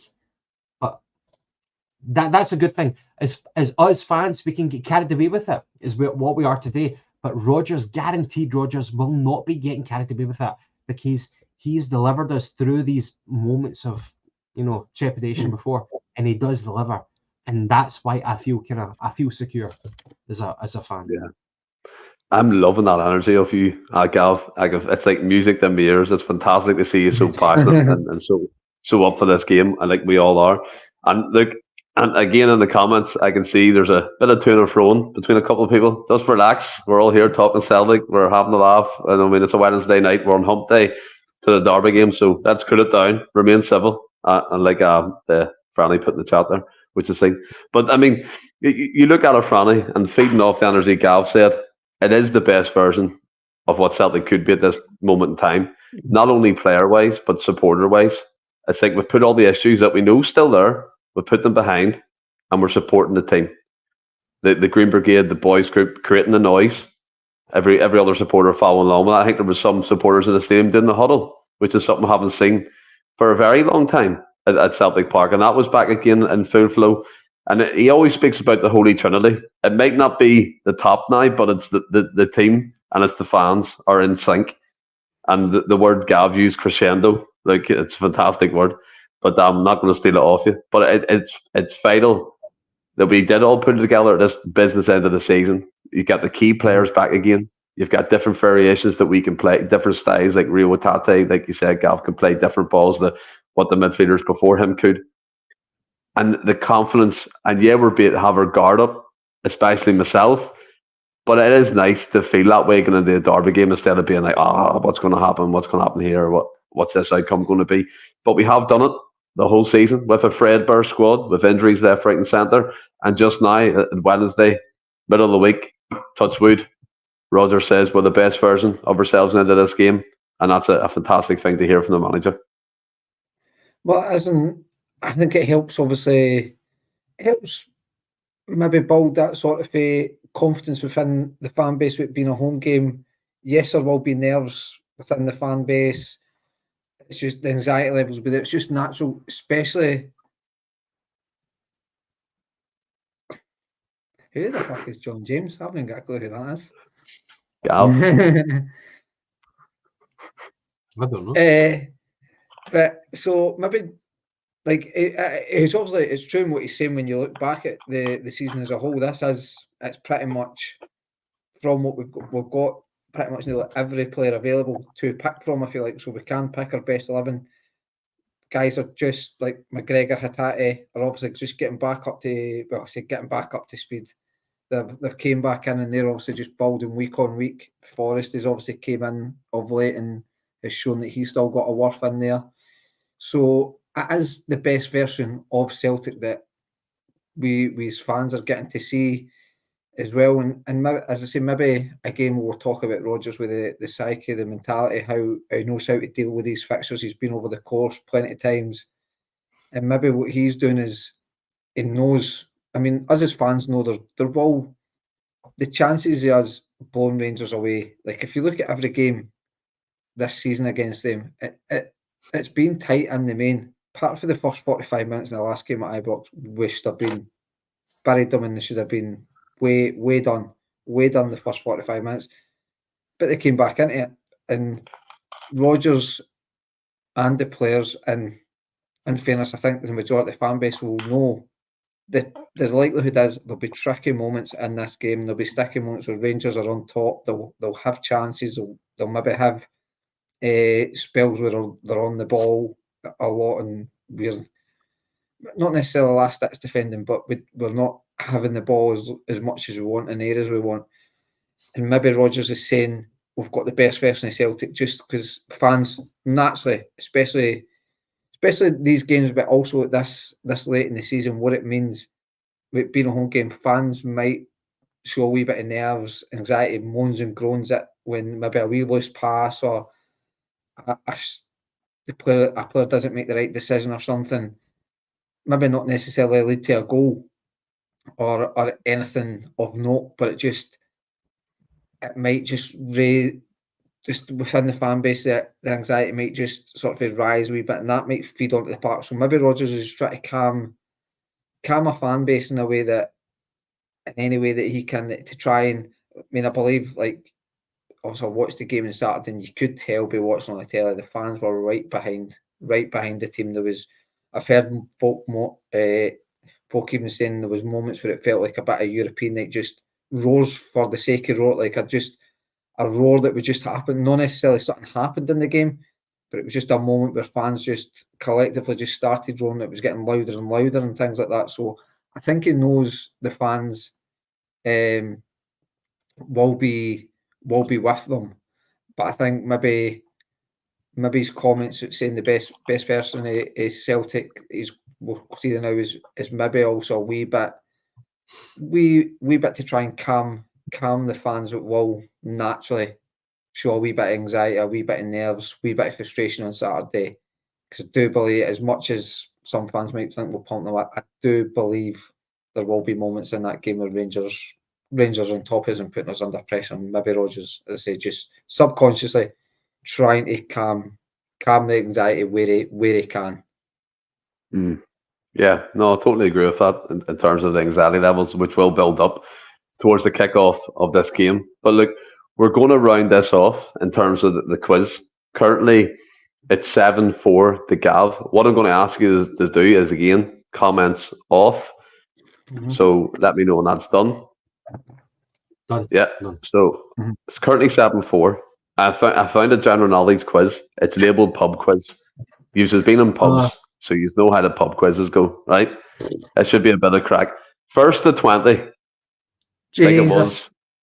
Like it was with Ross and James. I think there's 250, so I don't think we're going to run out. What I would encourage everyone to do in the comments is get involved, have a laugh. If you have any questions for after, by the way, in terms of Celtic, file them in, and we'll get chatting about that as well. So, first question. In which children's book did a spider called Charlotte and a pig called Wilbur appear? Could you repeat that again, please? Okay.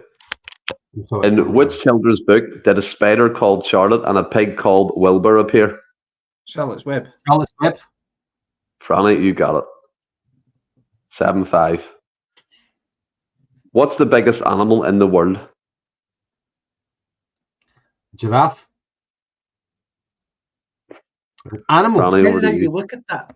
An animal. Or a mammal. Yeah, it's Franny's go. You only get one shot at this. An elephant. That's mammal, isn't it? That's actually a mammal. No, it was in fact the blue whale. Strange love. That's a mammal. Smell the glove. I'm not giving you clues. They're a question. This isn't who am I? It's a question, but hold on. What is the biggest animal in the world? Animal. It's a mammal. Aye. It doesn't matter, mate, right? It's all good, right? What was the most popular boy's name of 2021? Leo. No, Franny.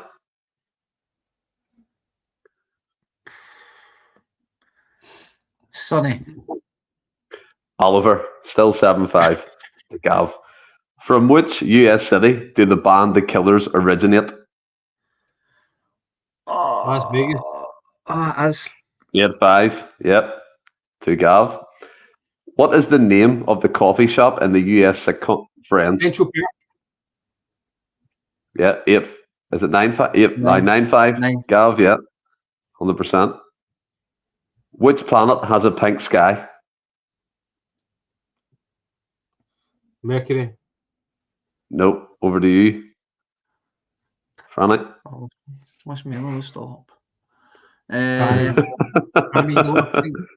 you love pink. Venus. It was, in fact, Chill Pill has it, Mars. Great side, Chill Pill. What is the smallest planet in our solar system? Pluto? It's not a planet. Nope. Again, I wish Mila was up because she weirdly kens all this stuff.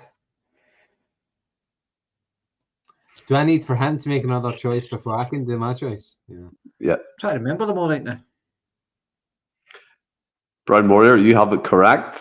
Plunge McNugget said Cantwell has a pink ceiling. So there you go. Make it that would do well. Probably does. Fran, I'm going to have to push you here, buddy. Mercury. Bingo. Mercury. It is. Big Red has it. Jim Dolan. Imagine it was that Earth. So it's 9-6. Mark Venus. So which nut is in the middle of a Ferrero Rocher? Hazelnut. Walnut. Hazelnut. Yes. Yeah, 9-7. You're putting it back here. Which UK city is well-known street artist Banksy from? London. Gav.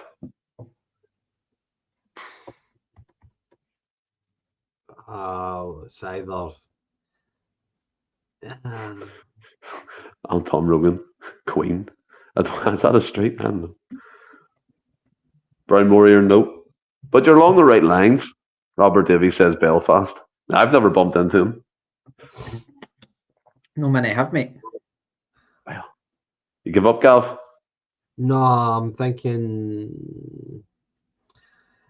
Oh, well, you're thinking like Birmingham, Liverpool, Manchester. I'm going to go for Manchester. And you're wrong. It's actually Bristol. So it's still 9-7. That never went there. What is both a French wine region and a luxury American vehicle? Chevrolet? Nope. Right. Gav, this should be right up your street. You're sniffing red wine every Friday when you're on here. Franny, what about yourself?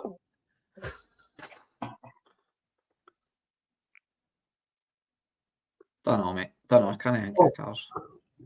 I'll give you one more shot, Gav. Go for it. Right, okay. So a French region, but it's also an American car. Yeah, so it's a French wine region. Cadillac. Franny, you got it. You're joking. Yeah. It was just a car. What was it? Shadow what? Cadillac. I wouldn't have got that, man. No, you could pad here. I've not got it off the French side anyway. It's just an American car, isn't it?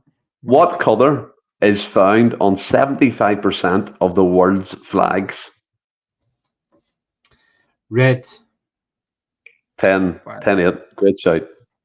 Any particular reason why I went red? Because it was a primary colour. Brown Warrior thinks the same, obviously. So does Chill Pill. So, next question. Name the 3 latest actors who have played Spider-Man. Tom Holland. Yeah, that's 1. The latest 3. Tom Holland, Andrew Garfield. It's 2.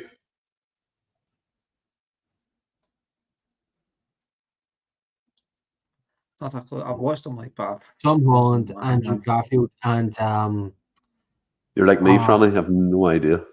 It's like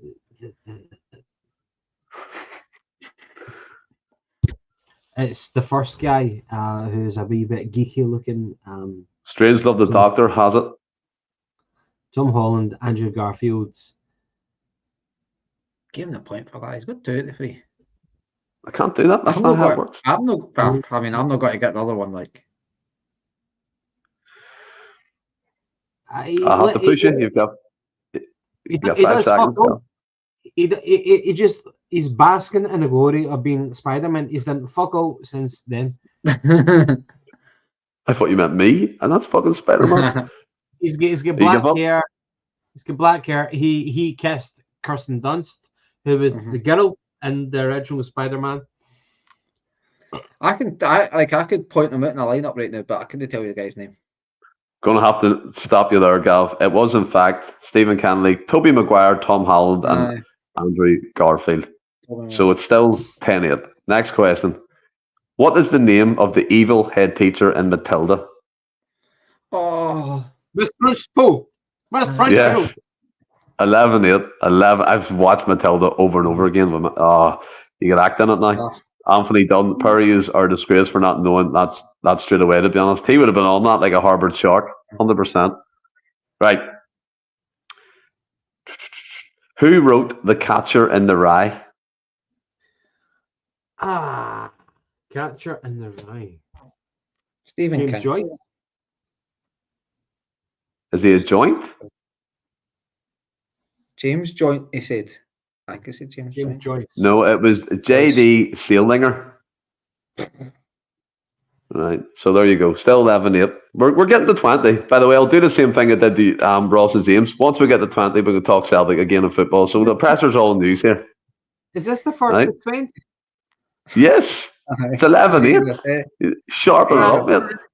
Franny, we're on a fucking journey, man. I know. Tony, I love it, man. You got it right. So, which kids' TV show gave Britney Spears, Justin Timberlake, and Christina Aguilera their big break? Nickelodeon. Disney Club, is it not? It's a TV station. I'm on about TV show. Franny, over to you. Disney Club or something. Harvey Weinstein's fucking. But I don't know. It was Mickey Mouse Clubhouse. Mickey Mouse Clubhouse. Still 11-8. What was the most downloaded app of 2020? Smell like of Beam Station. It was, in fact, TikTok. So that's 12-8. See, Tony Daly, in we go here. It's 4:20. Sorry, lads. Missed the show, family stuff. No problem. 4:20. Great to have you on. We're just doing a quiz. And once the guys reach 20, we're back to football. So the pressure, again, is all on them. So it's 12-8. Right. Babies of which animals are known as joeys? Kangaroos. There's two. You've got one of them. Whoever gets the next animal wins it here.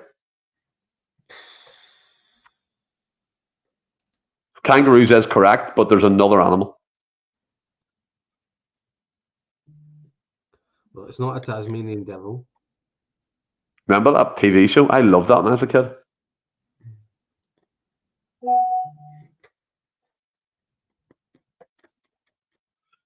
In case I say give up? Stupid, man.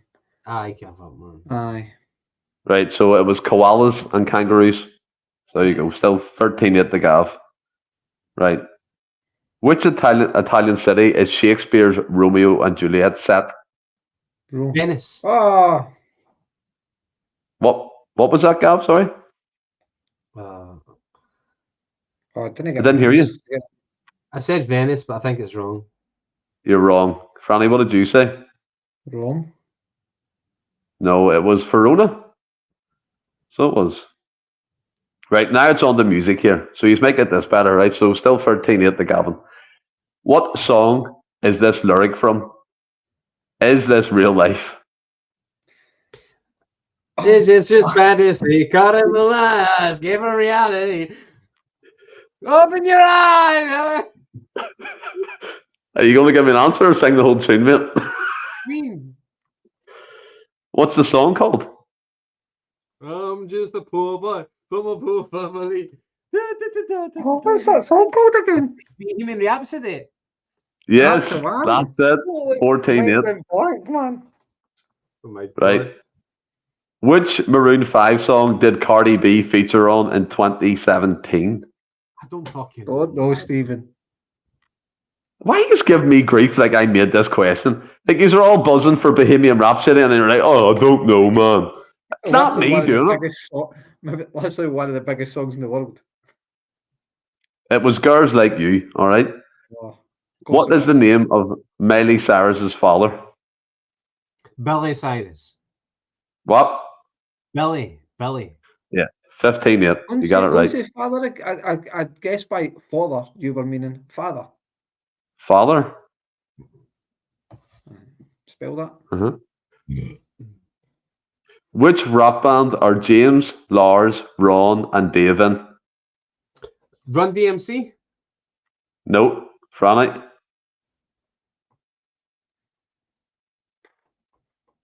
Nickelback. It was in fact Metallica.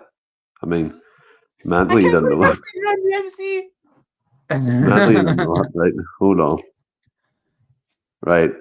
Right. Which Americans? Wrong, pal. Which American singer stars as Ali in the 2018 film A Star Is Born?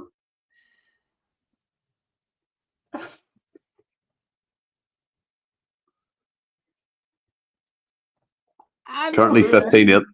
15-8 the Gav. American So- artist. No. Which American singer stars as Ali in the 2018 film A Star Is Born? Gav, off your computer right now. I can see you peeking at the other screens here, mate. That's not how we do it. Tony's got it. Strange Love's got it. Stephen's got it. Patrick's got it. 420, Big Red, Chill Pill, Plunge. They've all got it. Never even seen the film, mate. Poker face. Oh, it's Lady Gaga, isn't it? Yeah, there you go. 15-9. 15-9. Right. Who has a Heinz ketchup tattoo on their arm and always carries a bottle or two of it on tour? Ed Sheeran. 15-10. There we go. Wow, what type of wanker does that, man? Ed Sheeran. he's the wanker who does that. We sing, we dance, we steal things. Which was which artist's highest selling album because of the 2008 song I'm Yours? I don't know. I don't really care. Jason Morales. That's correct. 15-11. Gavin's starting to get a bit angry now because he's not getting the answers. That's fine. That's fine. You know, it's all good. 15-11. He's rattled. Franny's having fun now. I'm like Jeremy Clement, and you're Brendan Rodgers. Pat McLaughlin called you out. Called you out straight away there. Let's see. Framed as his most popular album, when was Recovery by Eminem released? When was it released? Yeah. So I'll give you the year. I don't want the month. I'll give you the year. So what's the question then? Was you actually? I thought you were only want the year. So Okay, framed as his most popular album, when was Recovery by Eminem released? So when was that album released, in other words? 2006. 15? 2010. Both wrong. Still 15-11. What is Madonna's middle name? Fucking Laura. Not a clue. Good Eminem knowledge. It's Louise. Right. English singer and songwriter Rory Graham is better known by what stage name? Rory Graham. Mm-hmm. Any clues? He's a man. For fuck's sake. David Bowie. That's not David Bowie, no. Franny. Mick Jagger. I don't know. It was in fact Rag and Bowman. I told you he was a man, didn't I? What do you know? So still 15-11. Which song spent the longest time as UK #1 during 2017? I love the blank look on your face. You don't know anything.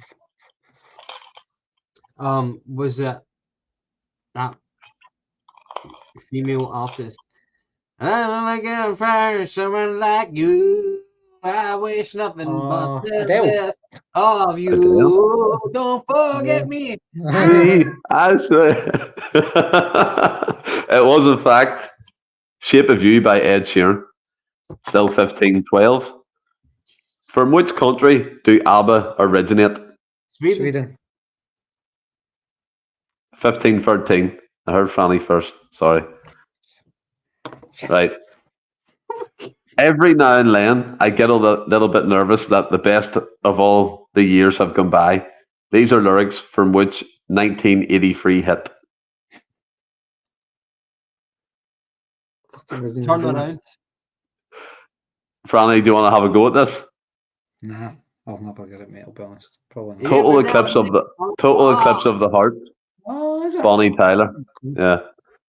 Still 15-13. By the way, again in the comments, I do apologise. When we get to 20, we're back on football. It's just I'm stuck with these two. It's incredible. Right. What was the name? What was the name of Michael Jackson's first solo UK #1 hit? Thriller. Want You Back? Nah. One Day in Your Life. Right. Still 15-13. Which American rapper was born Sean Corey Carter in New York City in 1969? P. Diddy. Puff Daddy. Nope. Everybody call him. Nope. Oh no, not Jay-Z. Jay-Z. 15-14. I'll give you it. 15-14. All right. Who plays the Prime Minister in Love Actually? Hugh Grant. It is Hugh Grant. 15 each. Oh, that's incredible, by the way. You've stalled, Gal. Come on. Right. In the Star Wars series of films, what is the name of Han Solo's Wookiee co-pilot? Chewbacca. It's 16-15. By the way, just come to the comments again. Great shout with Hugh Grant. We're all in with Hugh Grant. Yeah. Monty, it wasn't him. I don't think it was him. Do you know what I mean? So that's 16-15. Who played Captain Jack Sparrow in the Pirates of the Caribbean series of films? 17-15. Jeez, oh. Who was the second wife of US actor Tom Cruise? Nicole Kidman. Penelope Cruz. 18-15. No, you got it. 18-15. 18-15. I'll make these a bit tougher now because, geez, oh, he's going to fly here. Like, who played the lead role in the 2001 film Lara Croft Tomb Raider? Angelina Jolie. 19-15. Wow. Did you just let him catch up? Because I feel like you've just done this on purpose. And you've actually wiped the floor from here at the end. Right. Where is the Office set? Where is the Office set UK version? Slough. Don't give a fuck. 1916. Great shout. Fucking great programme, man. What is the main pub called in Peaky Blinders where the Shelbys meet?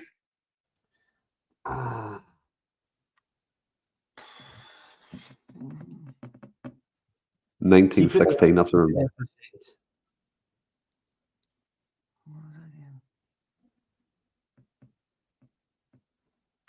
Makes me James. want to watch it now. James and Tony have it correct here in the comments. Say it again. What's the question?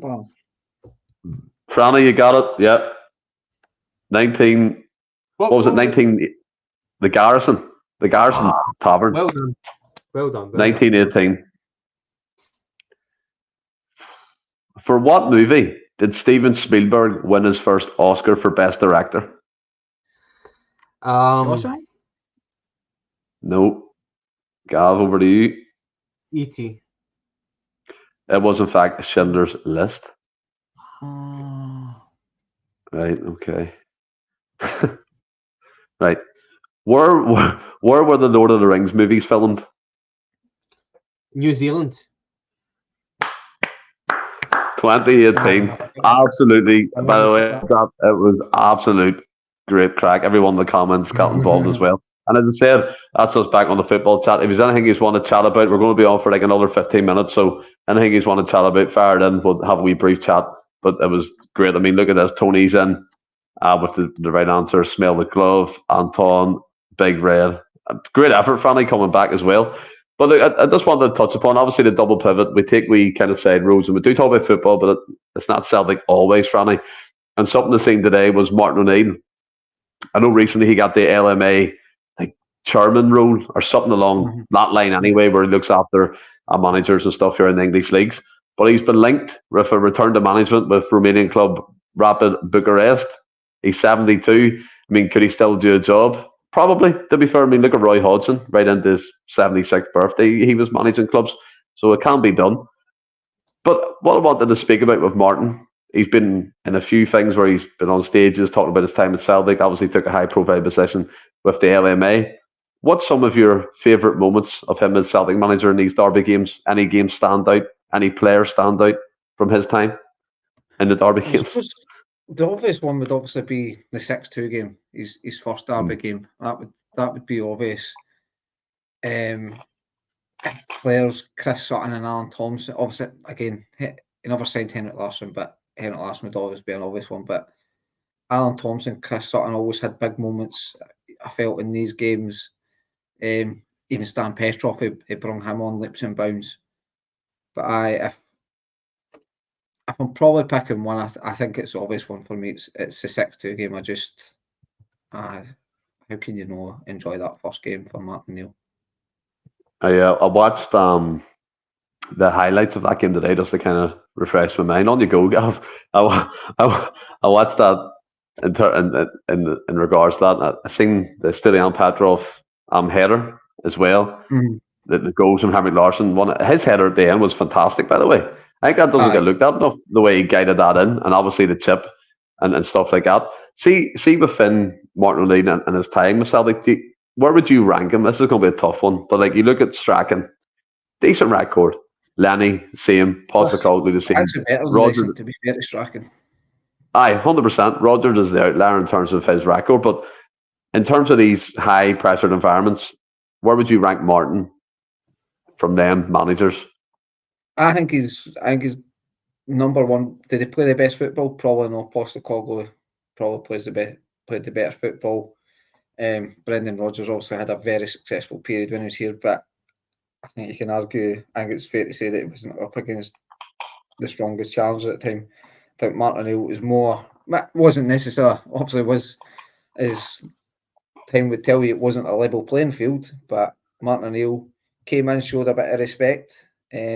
Clement might have preferred him because he said Rangers were the benchmark. I thought that was a fair comment for Martin O'Neill to make. And I think we'd turned round. I think Rangers had won the league by about 20 points the season before it and stuff, so he turned that round. So I think Martin O'Neill has to be up there. As I say, it was more at a level, like the teams were more at a level sort of similar sort of ability. I mean, Rangers were signing guys like Van Bronckhorst, had Michael Arteta in there and things like that. So Rangers had a really strong team.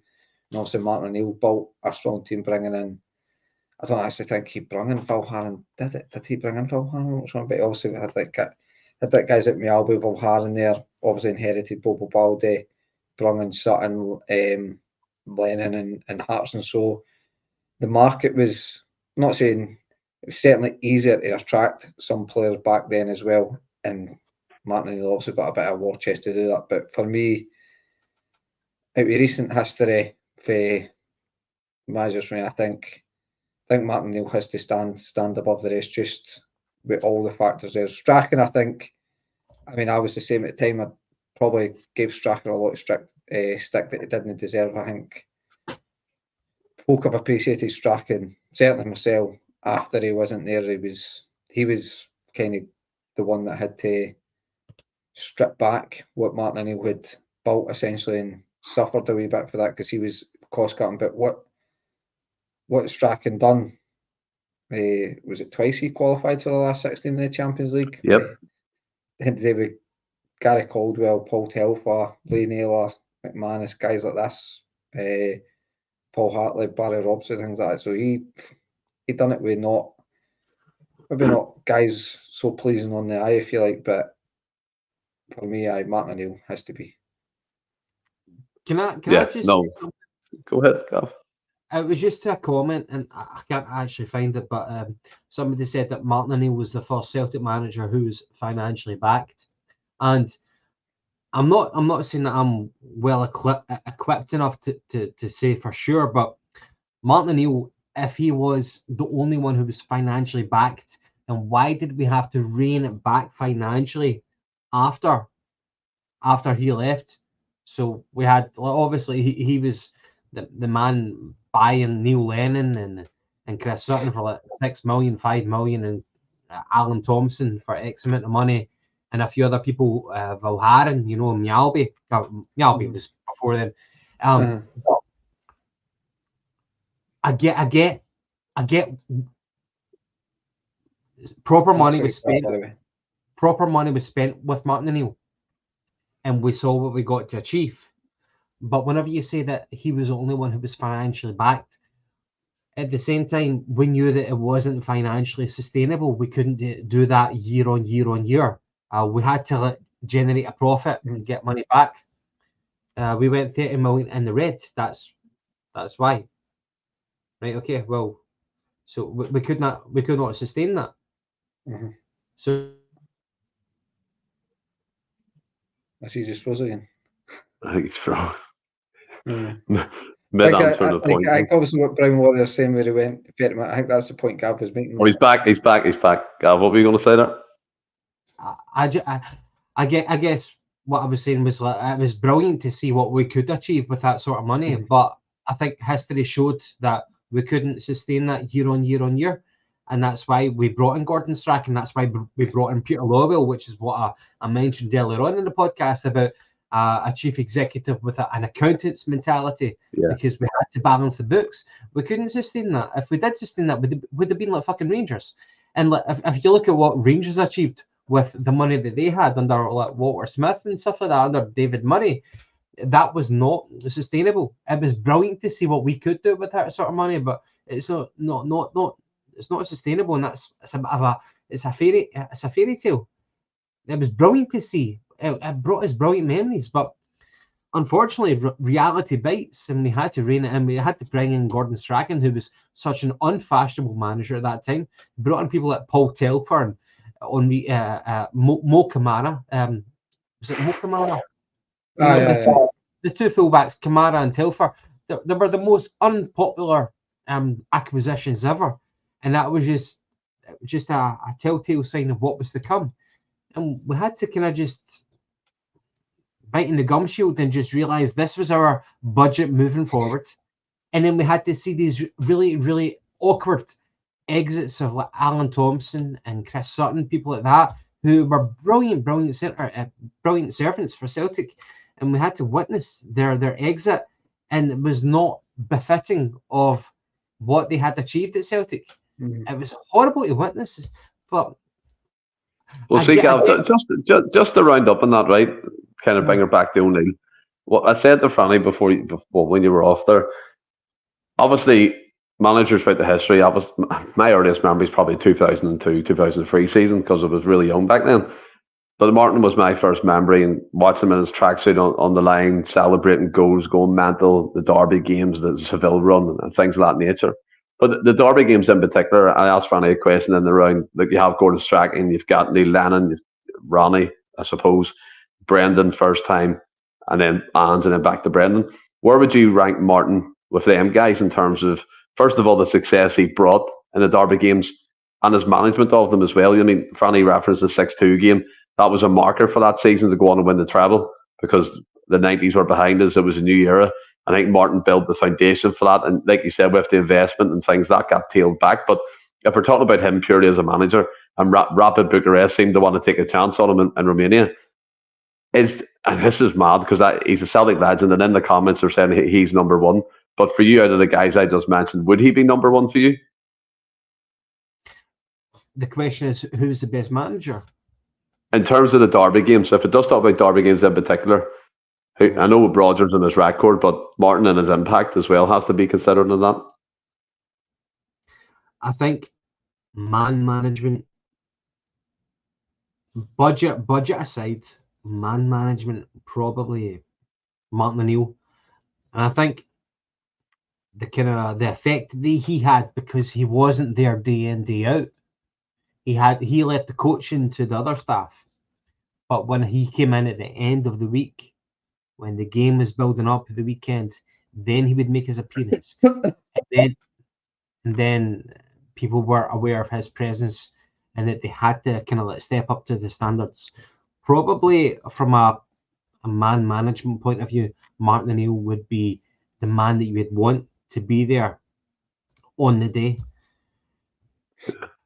However, he did assemble people who were, he had a financial advantage to Gordon Strachan, and Gordon Strachan acquitted himself very, very well in these games as well. So, but if you were to draw it down to that kind of dimension, man management, Martin O'Neill. However, I think that Martin O'Neill nowadays, I think he's defunct.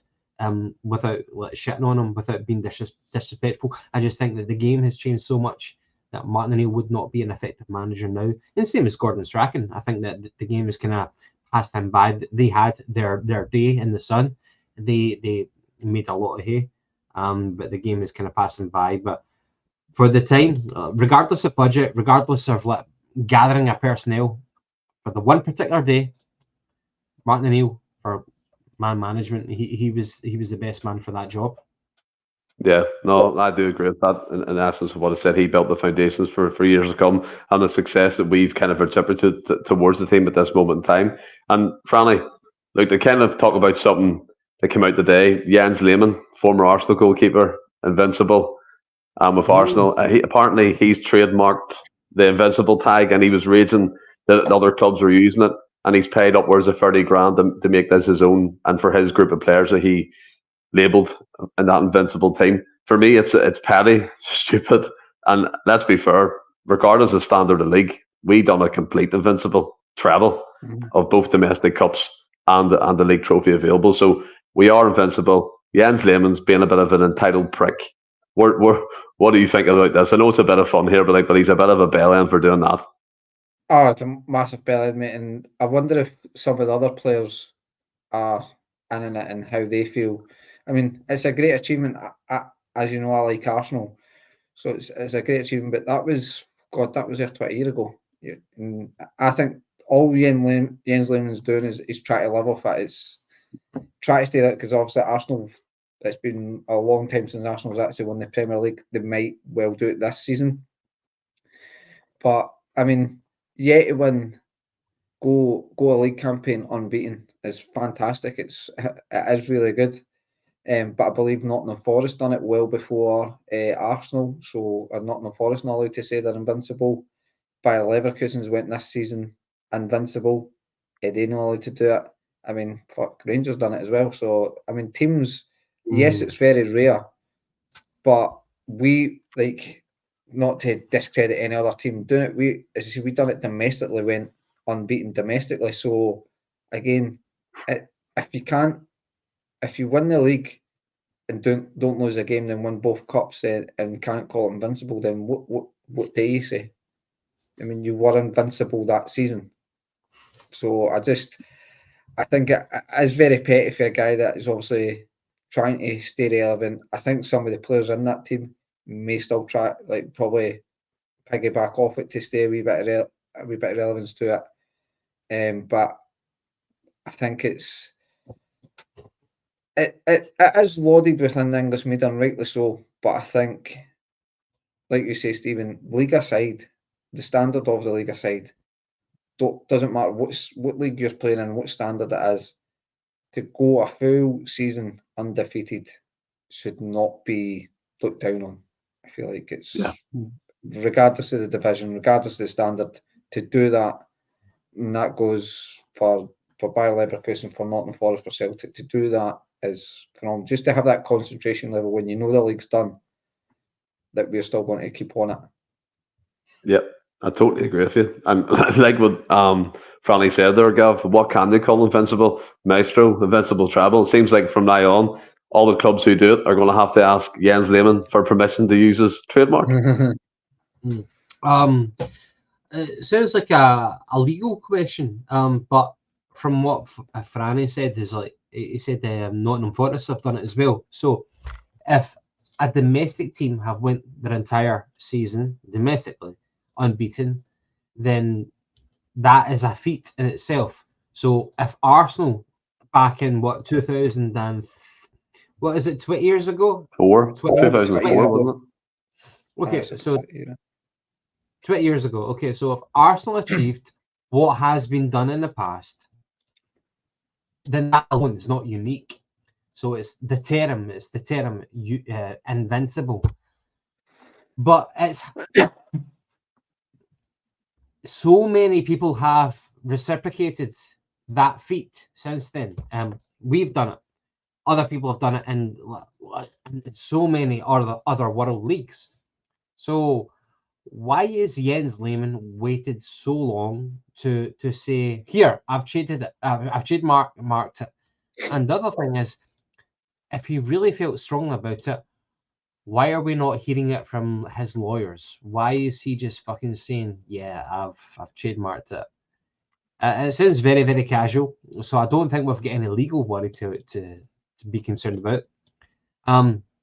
But I guess the whole thing is about going a full league season, or a full entire season undefeated. We did it domestically in 2 different cups and in the league championship. Arsenal only did it in the league championship. So if he wants to die in that hill, then so be it. I hope he spends a lot of money on his lawyers to defend that hill. But who really fucking cares about Jens Lehmann? By all means, he was actually a really good goalkeeper, and he achieved so much in that particular season. But does it mean so much? We've released a DVD about the Celtic Invincibles. I'm sure we have. Why? Does he really? Why is he bothered about it? Why does he not take pride in what he did as a player, in which he should take pride in it? If I was him, I would take pride in it. But why would you want to destroy the other teams who have coined that phrase? What are you going to do? What are you going to do? Really? We've coined that phrase. So many other people have coined that phrase.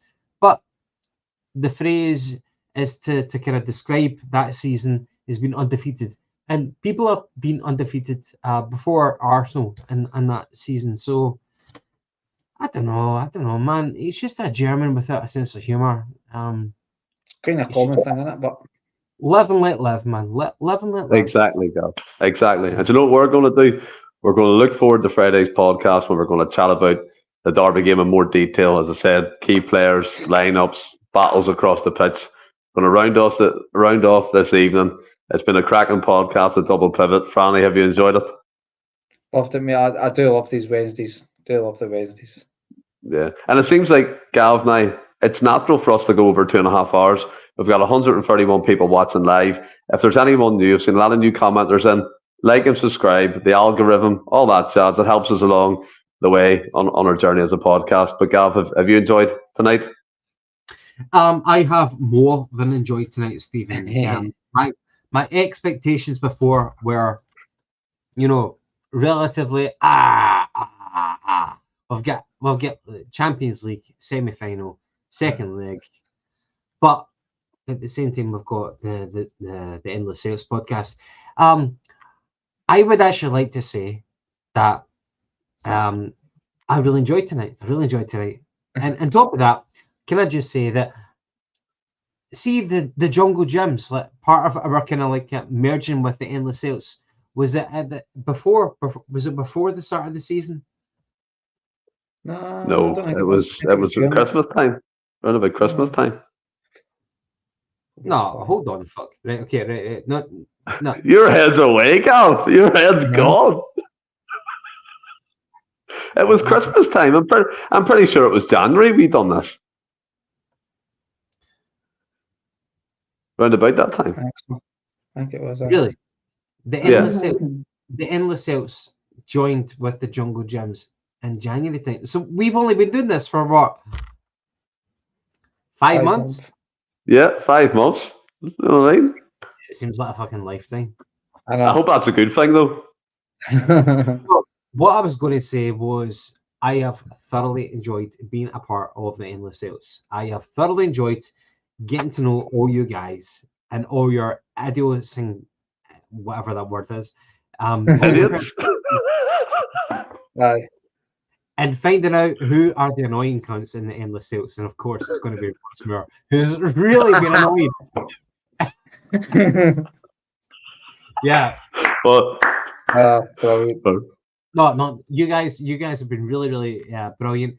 Really, really welcoming to the Jungle Gyms. And thank you for that. Genuinely, really, really enjoyed it, because the Jungle Gyms were at a point where it was do or die. And thank you for that. Thank you for welcoming us. You guys have been brilliant people. Ross Moore, yeah, he's a funny guy. I don't know why you're bringing it up. I think it's because he's one of those guys who with the fashion, he doesn't actually wear socks. He just like flaunts his ankle. And I have no idea. We're gonna cut it out now, right? I have no idea what you're talking about with socks. But here's the thing. We'll have a white collar boxing match between you and Ross to raise money for a charity. That'll be good crack to look forward to in the summer. Who knows? You know what I mean? But someone did say, Gav, they appreciate your Amish beard that you've got going on. You've talked sense tonight. It's been good crack. I'm gonna love yous and leave yous. I see yous all Friday for the podcast. Stay well. Keep safe. Hail, hail.